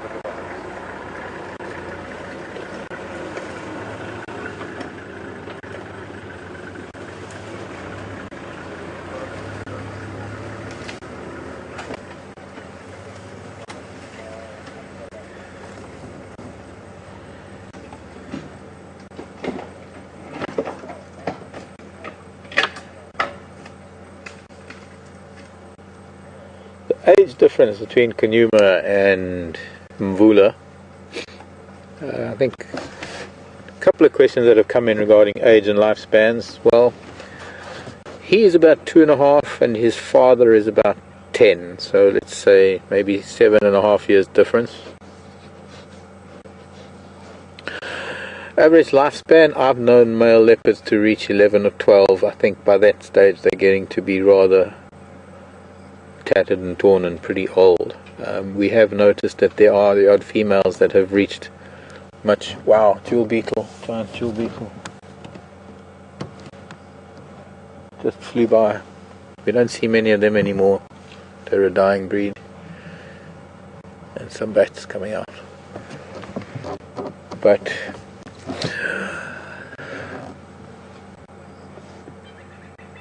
rather unique circumstances for leopards to reach that kind of age. For a male though, I would imagine not as long as a female. So maybe 10 to 12 on average for an adult male leopard. Mvula is probably in his prime right now. He's still got a good few years ahead of him. But there is a fairly large population of adult male, or rather sub-adult, well, just leopard in general. And so the chances of being challenged are greater in a population that is as dense as it is up here in the northern Sabi Sand.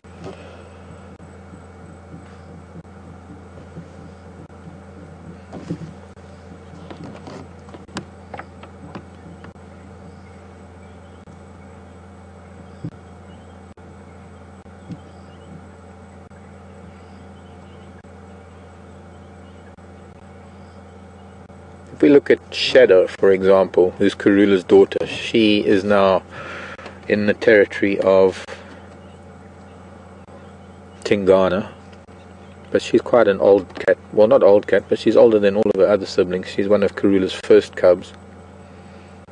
Her sister, on the other hand, is in Mvula's territory, but Mvula wasn't her father. Oh, the Bateleur flying home. Betty's going to Leadwood Road.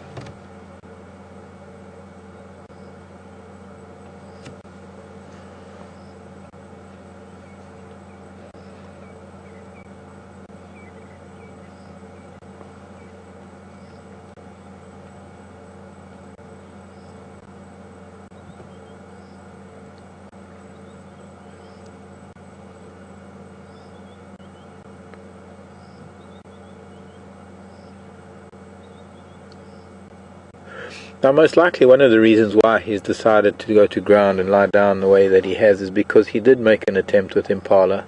Their alarm calls were pretty intense, and I guess he wants everything to calm down and forget the fact that there were alarm calls before he moves again. Once he'd been seen, and once there are alarm calls, it makes everything a lot more alert, a lot more aware of the presence of a predator. And if the noise dies down, especially with the changes of diurnal and nocturnal coming about right now, things do change a little bit. There's a greater chance of him being successful if he stays hidden for a while.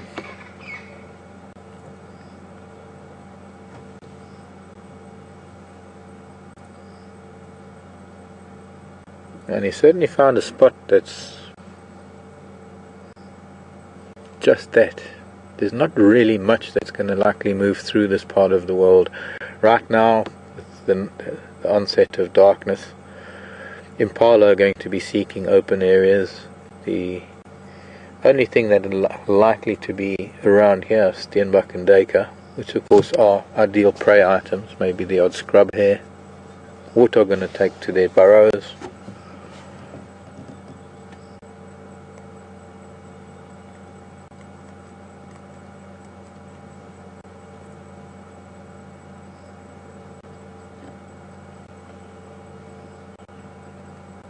Very quiet evening.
Who is that from, Nikki?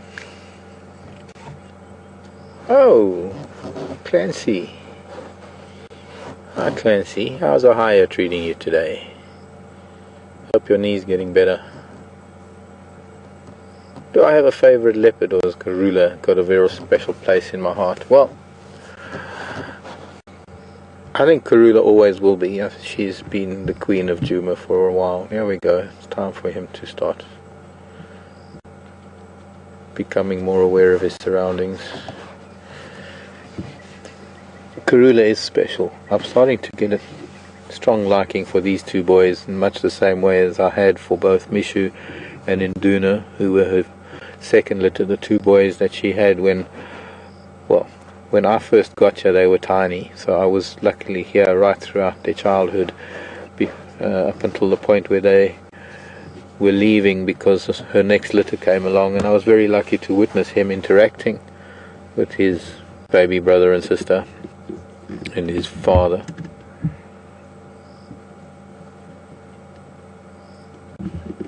And a couple of yawns, and then it's time to get up and toilet and continue his quest.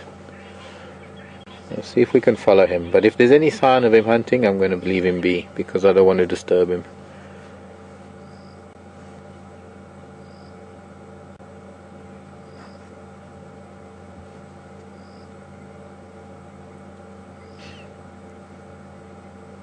Chivinzi and Shavambalana were also special.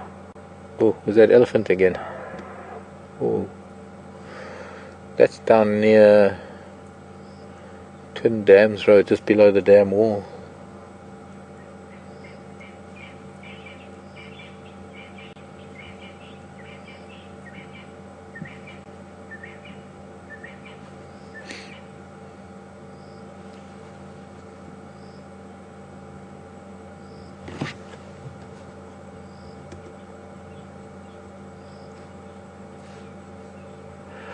So Clancy, I'd say that my favorite is probably Karula. Mvula is becoming a close. I never got to see Yambilo Yodan as much as I lived within his territory. I didn't get to see him that often. I saw him quite a lot though, but not as much as Karula and the boys. And also at home, one of my favorite leopards is a leopard at home, comes through camp. A big male leopard that lives around that part of the Timbavati and Umbabat. There's also a young female that lives there, and both of them come through past my house. Jeffrey in Texas wants to know, why do I think cats, especially domestic cats, well, I've mostly noticed it with them, why do they chatter their teeth? Why do they do that with their mouth when they're stalking? I'm sure a lot of you who have cats, you've seen your cat sitting on a windowsill looking at squirrels or birds, and the tail twitches and the whiskers twitch as they chatter. Well, one theory was that it's sort of enacting the death bite. It's anticipating getting their teeth around the throat. The throat of their prey. Why do I think they do that? In anticipation, I suppose. In anticipation of using those jaws to clamp around their prey. Why do you think, Jeffrey?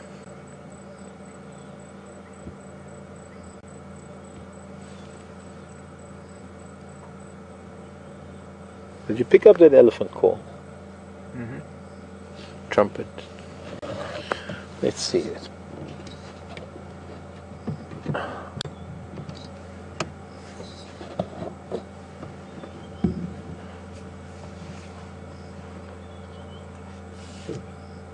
Not too bad, is it? A little better. Not flooding him directly with light.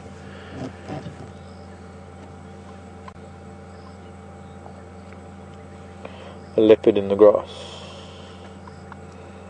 Hello, little boy.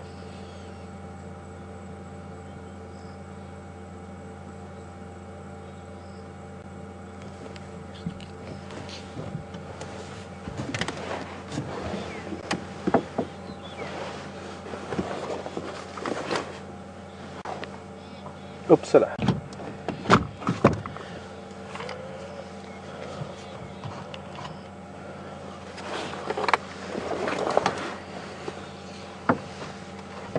Hello, Eric. Eric from a town up in Sweden called Uppsala. Nice to hear from you, Eric. I have a friend up there who did his PhD on lion from Salou. I used to help him with his lion studies in Salou. He was at Uppsala University many years ago. Eric wants to know about these young males, why are they still around and tolerated within the territory. They're still sub-adults, Eric. They're still too young. Although they're old enough to take care of themselves, they're just not old enough to challenge anyone else for a territory. Now, if there was area for them to move into that wasn't covered by territorial males that are older and more experienced than they are, they possibly could do so. There isn't really much place for them to move to right from here. They would have to move considerable distance. They'd be pushed over from Mvula. They'd push him, or rather he would push them further to the east into Kruger. I'm not too sure of what the dynamics are going into Kruger. Further west there are established territories of older males, including Tingana, who we've seen over at Arathusa, and then further south there are adult males down there that would probably also give them a hiding if they were to move there. So for the time being, for at least for the next 6 months or so, they will still be around here because they're not quite old enough and experienced enough to win a fight over territory or to defend themselves if they were to stumble into another male's territory. And for some unknown reason, these leopards are tolerated a lot longer within the parent's territory than perhaps in other regions, where maybe the populations of leopard are a lot more spread out. Look, the leopard populations obviously are determined to a large extent by the vegetation and the availability of prey species for them, and where there are fewer prey species, where the diversity isn't as huge, their territories have to be a lot bigger, as well as the habitat probably is a lot different.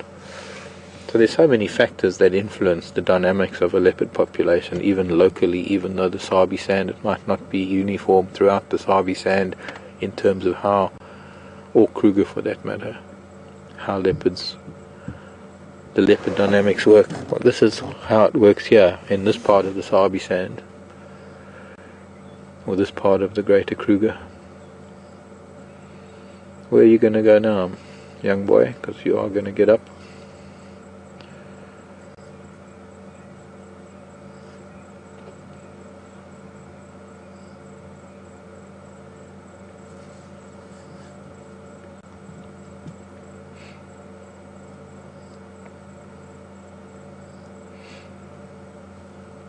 No? It's not clean enough to go anyway.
Interesting concept. Brenda in Pennsylvania Sorry, am I talking too loud again, young man? Brenda's asking if an older leopard was relocated to this area. Wanting to know my thoughts on that. Would he do well? I think he would battle. I can't imagine it being successful. Especially since there are already established leopard populations. Look, I have no doubt that a leopard moved into a new area will be able to fend for itself, and being the kind of hunter that leopards are, quite easily find food for itself. But with the population of leopards that we have here in this part of the Sabi Sand, you can't just bring a leopard here and put it, even especially an adult, well, even a youngster for that matter. It just wouldn't work. I hope we can catch up with him. Got to turn around and find my way through the bush to see if we can follow him a little bit.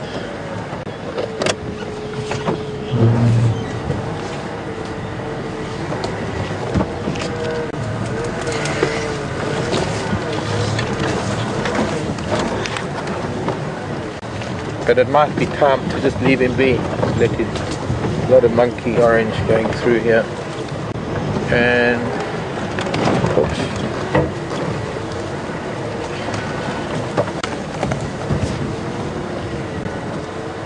I think we'll leave him be. Take him too long. Can't be very far, but I really think with the noise that we're going to make, I'm going to leave him go. He is probably heading down towards. Pardon? Yeah, they just gone through there. It's just going to make too much noise. Yeah. See if he maybe climbs that termite mound.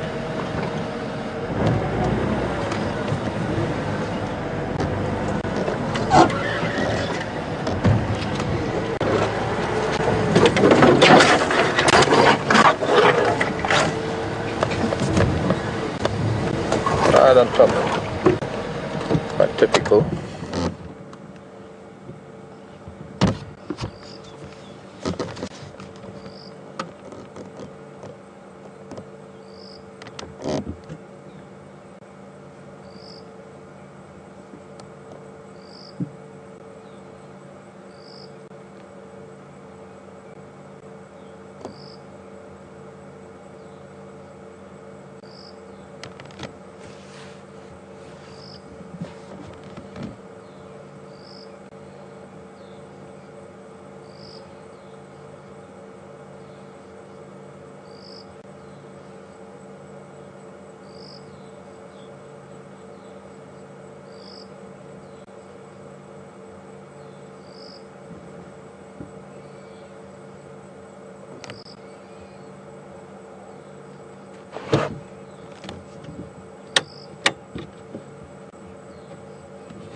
He's going to use this as a vantage point,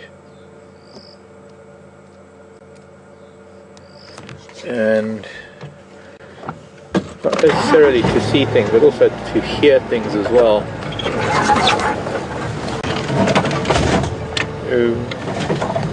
No.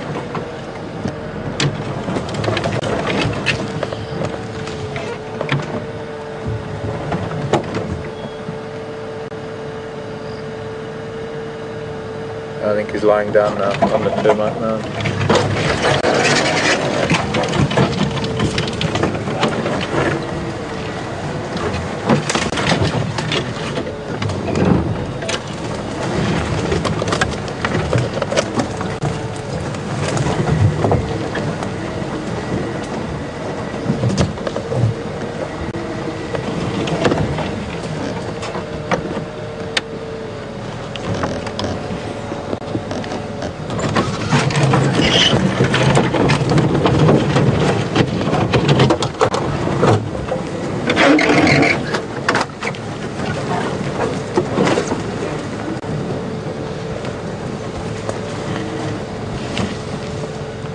sit with him for a little bit with this beautiful light, almost moonlight.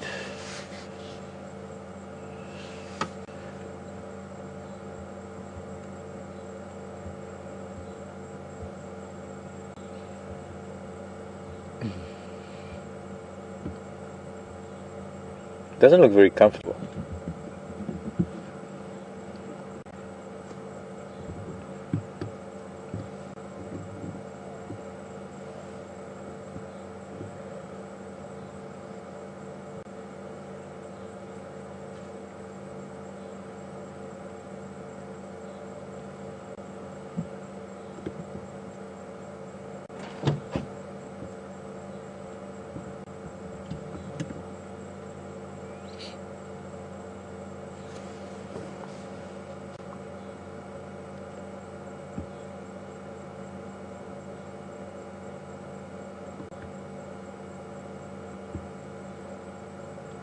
Listening to something in the grasses.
Oh, hello Mario, up in the Netherlands. Nice to hear from you again. When are you coming back? I think Mario's coming back later this year to join Tara, if I'm not mistaken. There's a jumping spider on that leaf. That's gone. Little salticid. Mario asking about Mishu and Induna and Shivambalana. And as far as I know, Shivinzi, who was Shivambalana's sister, disappeared. I saw Shivinzi, I saw Shivambalana last, I'm getting confused whether it was last year. And when was I with Anne and MJ at Arathusa? No, Anne was at Thornybush.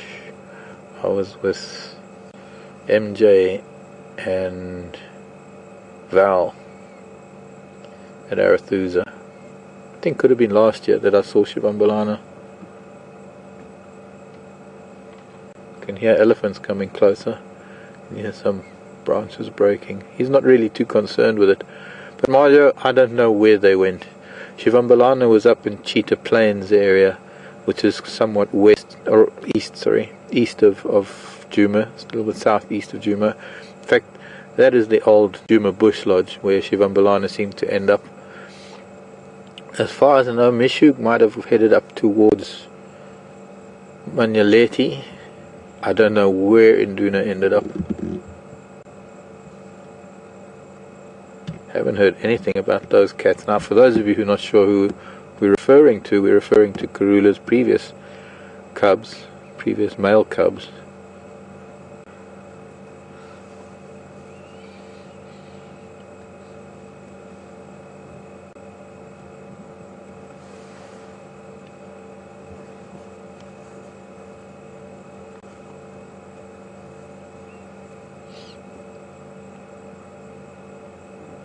In much the same way that if we stayed here and we were to continue here, or for those people who will be visiting Djuma in the future, you're not likely to see him and his brother after a while, because they're going to eventually move off of this area. and hopefully Karulu will raise some new cubs here.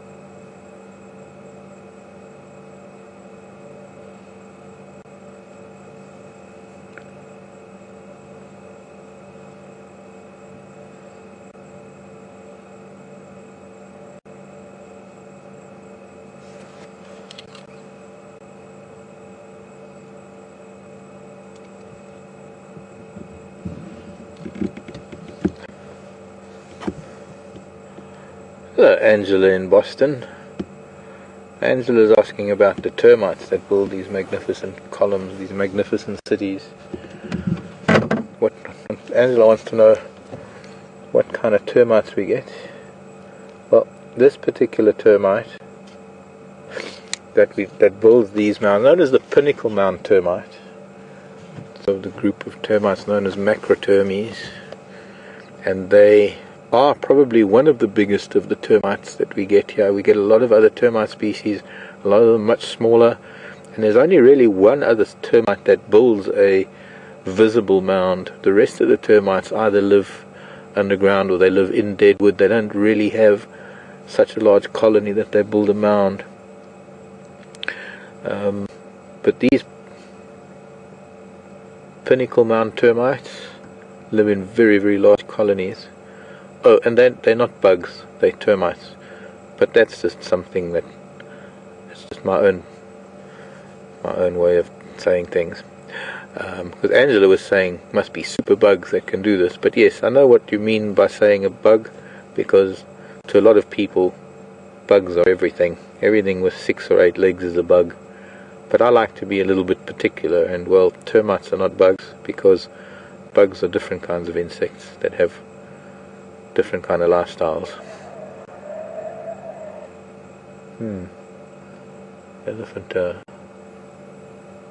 was a little bit of a frustrated elephant sound.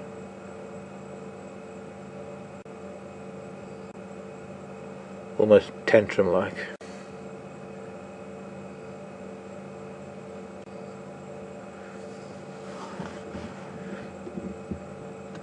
Like a younger elephant being reprimanded.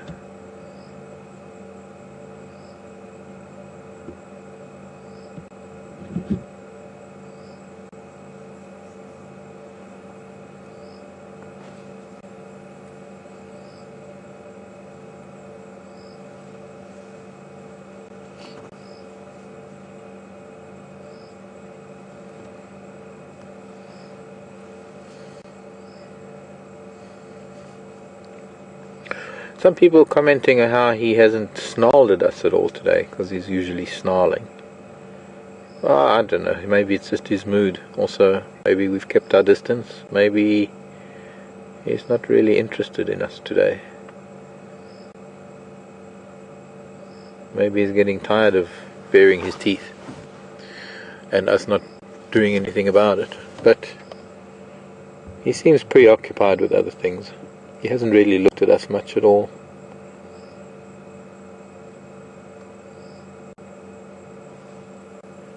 Nap time again.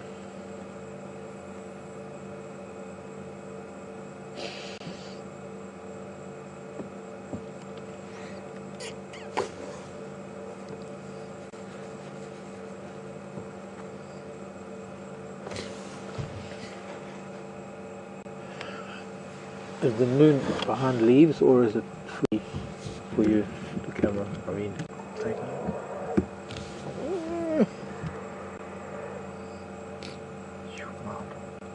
What? That's scary. What? My noise. Oh, the elephant noise. They're far away, Joe. Yeah. You I can deal with it. Me, I can deal with.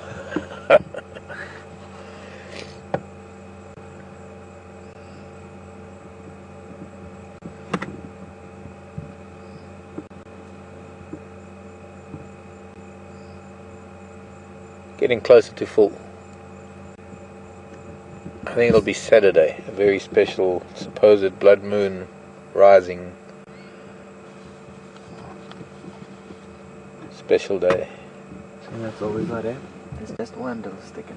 I know, I was just thinking maybe there would be some leaves that you'd see it through leaves, but Oh, cat's on the move. you can shake it. Jupiter's now getting further away. The moon was 2 nights ago. The moon was right next to Jupiter. Oh, there he's getting up and moving. I didn't last too long. No, but he's just managed to find that one blade of grass to block his view. The moon and the leopard. Very special moments for us out here in Africa. To be sitting quietly, we've got the sound of elephants just to the northeast of us. I'm sure the herd that we saw, the group that we saw earlier this afternoon,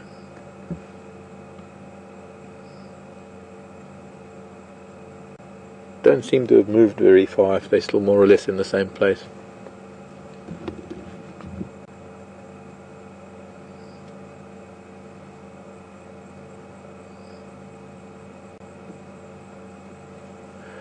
One of the best things that we can actually do is leave him be sleeping like this, because how we treat him will determine how he behaves with us too, and in terms of that snarling, because I think a lot of times during the times of game drives possibly there's just maybe too much for him to bear with the vehicles. And I suppose this afternoon it's been fairly quiet for him. There's been Mvula, they've been lying up in Biffle's Hook. I think the Kahumas were up in Biffle's Hook. Oh, I can hear some leaves rustling.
Is it you they're shouting at?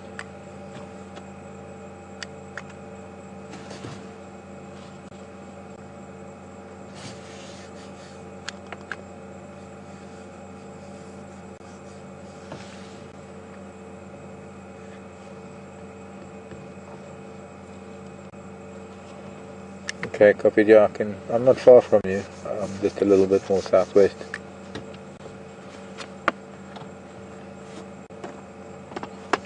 Scott's actually with those ellies that we can hear somewhere northeast of us. Far enough away. Unfortunately, we're not going to cross to him with the ellies. We don't put lights on ellies at night. But it sounds like he does have a little bit of a roadblock, and of course, well, at night we'd just leave ellies alone.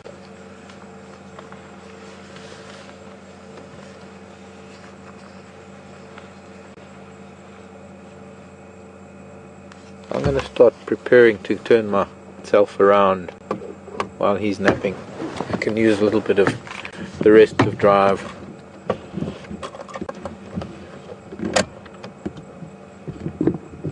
going to go dark for a second when I put the lights off. We're still here.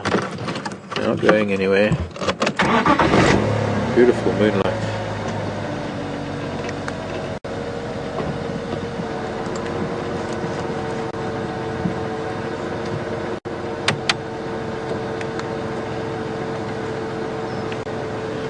Cool.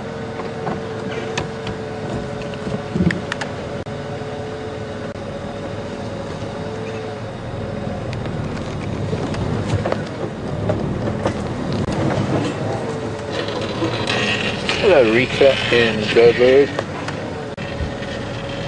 Oh, hyena coming. We can't go anywhere. We're not going to go anywhere right now. We're going to stay here. There's a hyena coming in to see him. But I'm going to just switch this light off.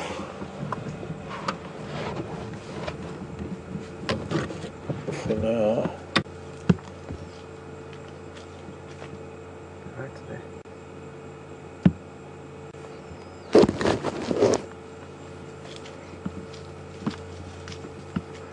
Rita's asking about the blood moon. I don't even know what a blood moon means. I just know that somebody said that Saturday's going to be a blood moon.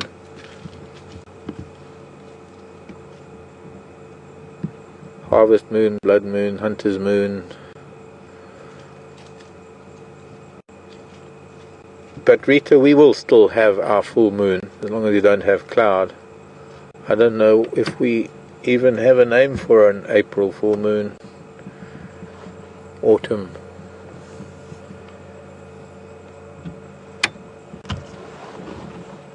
So he's watching the sound. I guess he can probably see this hyena.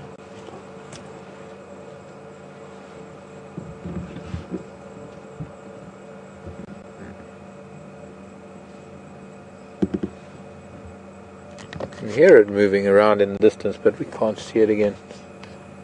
It might come out into this little clearing around the termite mound.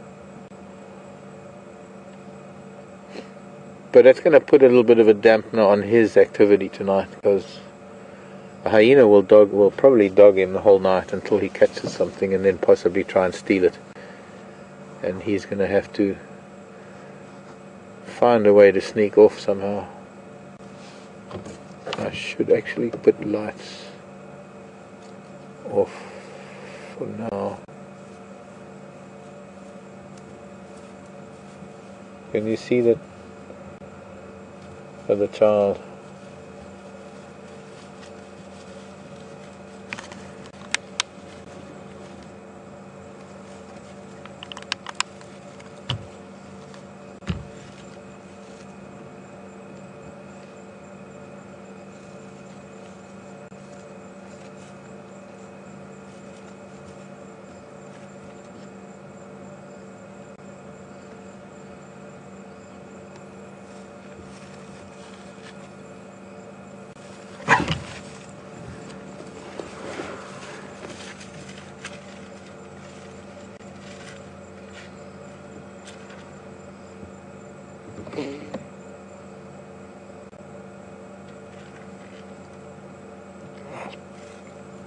Kind of in two minds what we need to do here, but certainly held his ground, got higher ground. Hyena sounds like it could be on its own. Probably just looking around to see if there's anything.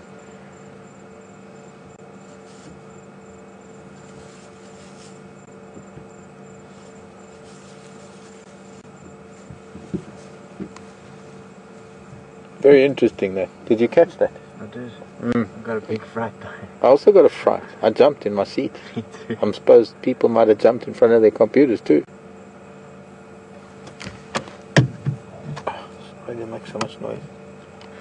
But nice that he held his ground. Hyena obviously not needing or wanting a confrontation.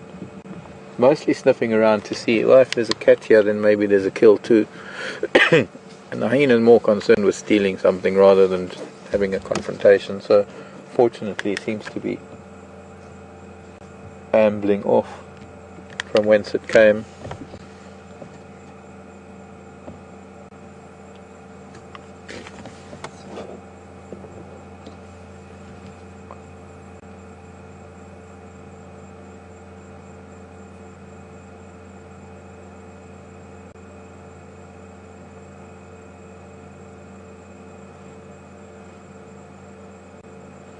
He lay very, very still. The hyena didn't see him until it picked up his scent where he walked up the termite mound, and then the hyena followed his scent up the termite mound. But the hyena actually didn't know where he was. Only knew that there was something around here. Only knew there was a leopard nearby.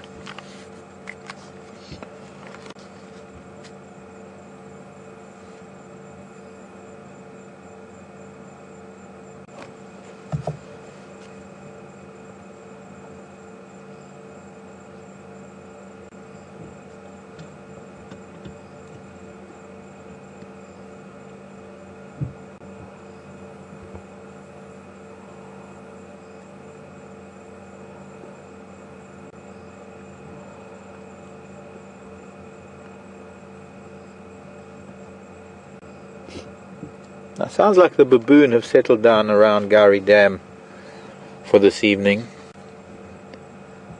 and evidently alarming. There was also talk of a leopard at the dam wall a few minutes ago, maybe on Gari Dam camera. I don't think there have been any vehicles crossing the dam or anywhere near the dam, but Scott is close, and Scott will be taking a look if he can see where it is.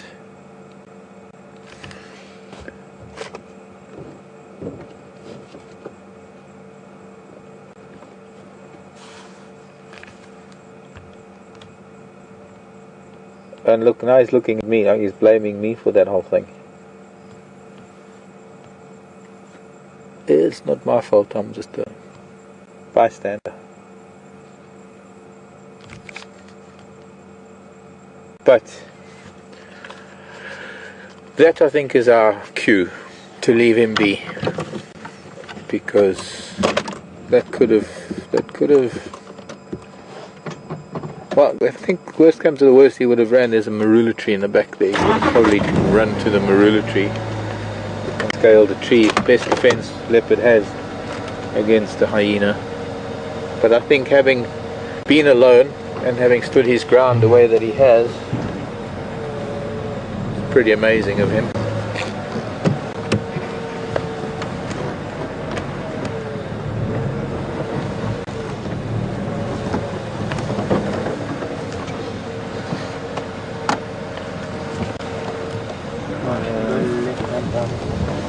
I'm going to have to go back around this way, the way we came.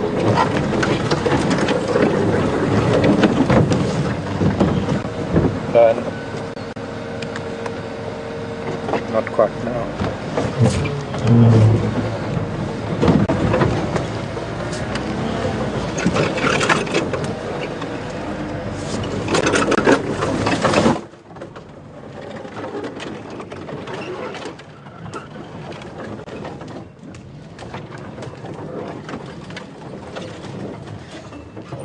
Fallen marula branches.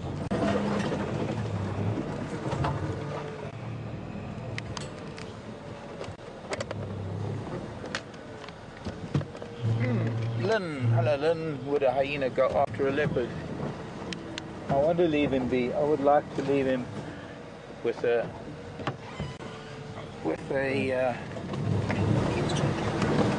without having to leave him walking or disturbing him while he's moving, and gives him a chance to, well, being free of vehicle pressure gives him a chance to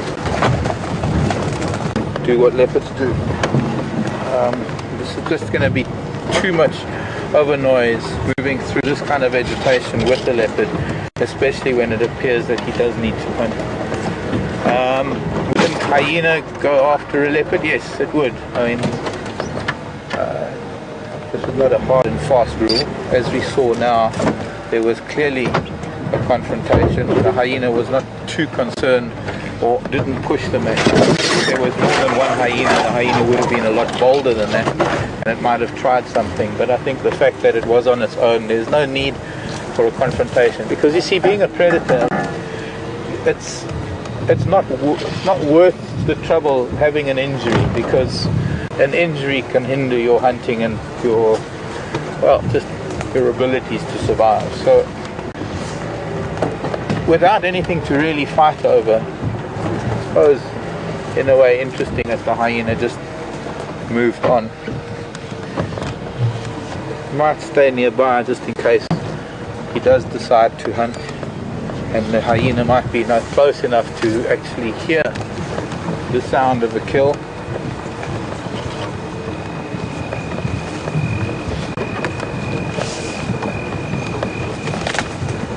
But most certainly, given the chances, hyena, if circumstances were any different, quite possible that hyena would kill a leopard.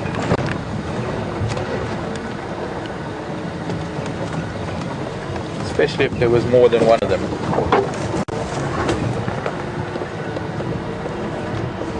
It'd be nice if we can follow up on him tomorrow morning. He is in a fairly large block. It'd be easiest to see if we can find his tracks coming out of this area of bush that he's in, probably down onto Twin Dams Road, maybe even heading towards Gari Dam. Sounds like there was a leopard at Gari Dam. My guess is it's probably his brother, quarantine male, because Mvula has headed to the east.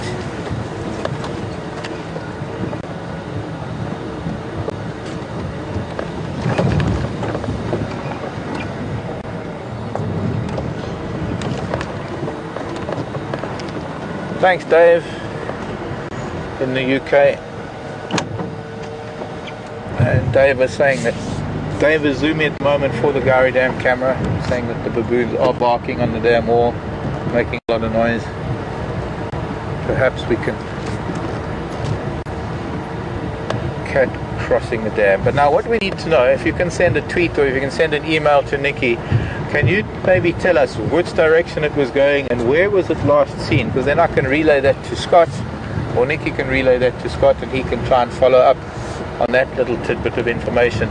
It's great that you're telling us, but it may be some specifics, like coming towards the camera or moving away from the camera, going to, you don't need to know north and south, just from the point of view of the camera, to the left, to the right of the dam, heading away across the dam wall or towards the camera.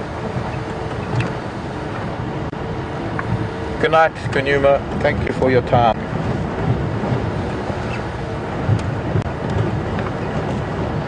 Thanks, David.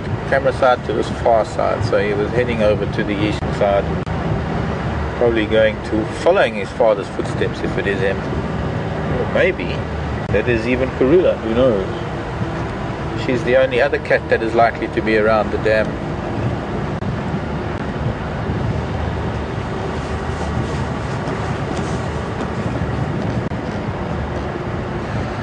Thanks everybody for all the info on the cat at the dam. It'll be interesting to have a third cat on camera this afternoon. But right now it'd be nice to find something small and interesting and nocturnal. I'm thinking maybe we should have a look around quarantine for genet or mongoose or something.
Scott is down at Gari Dam. He's going to be looking around the last few minutes of drive, so I'm going to say goodbye from me, Mark, and from Jason on camera.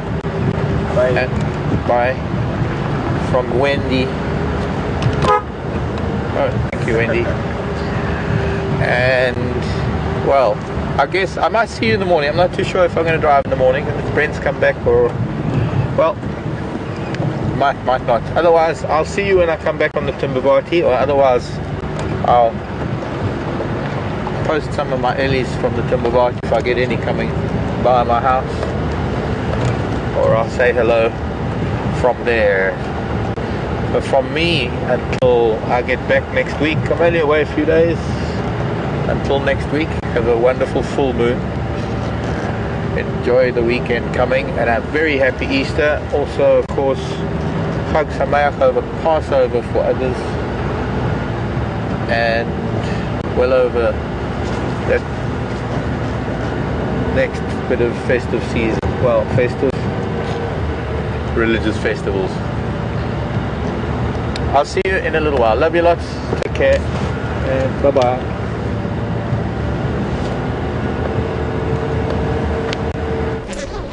Welcome back, and sounds like you've had an incredible time with Kunyuma. So 2 different male leopards really showing us a wonderful afternoon, and the fact that you got to see Kunyuma stand off with a hyena is something really special.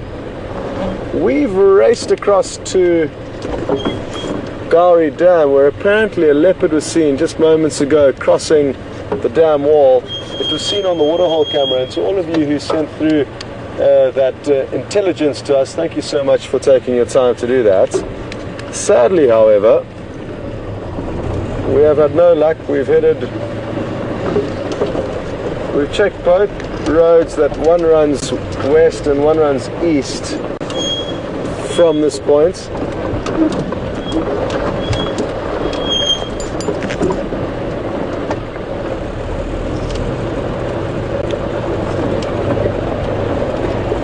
Well, David the Zoomy just sent through some more information, and thanks so much for that information, David. He is busy controlling the waterhole camera as we speak, and he said we did go and check down in the right direction. We did take the road down to the right and didn't come up with anything. We also checked the road to the left just to make sure, and there's a big riverbed that leopard could well have got into, and that is why we may not see him.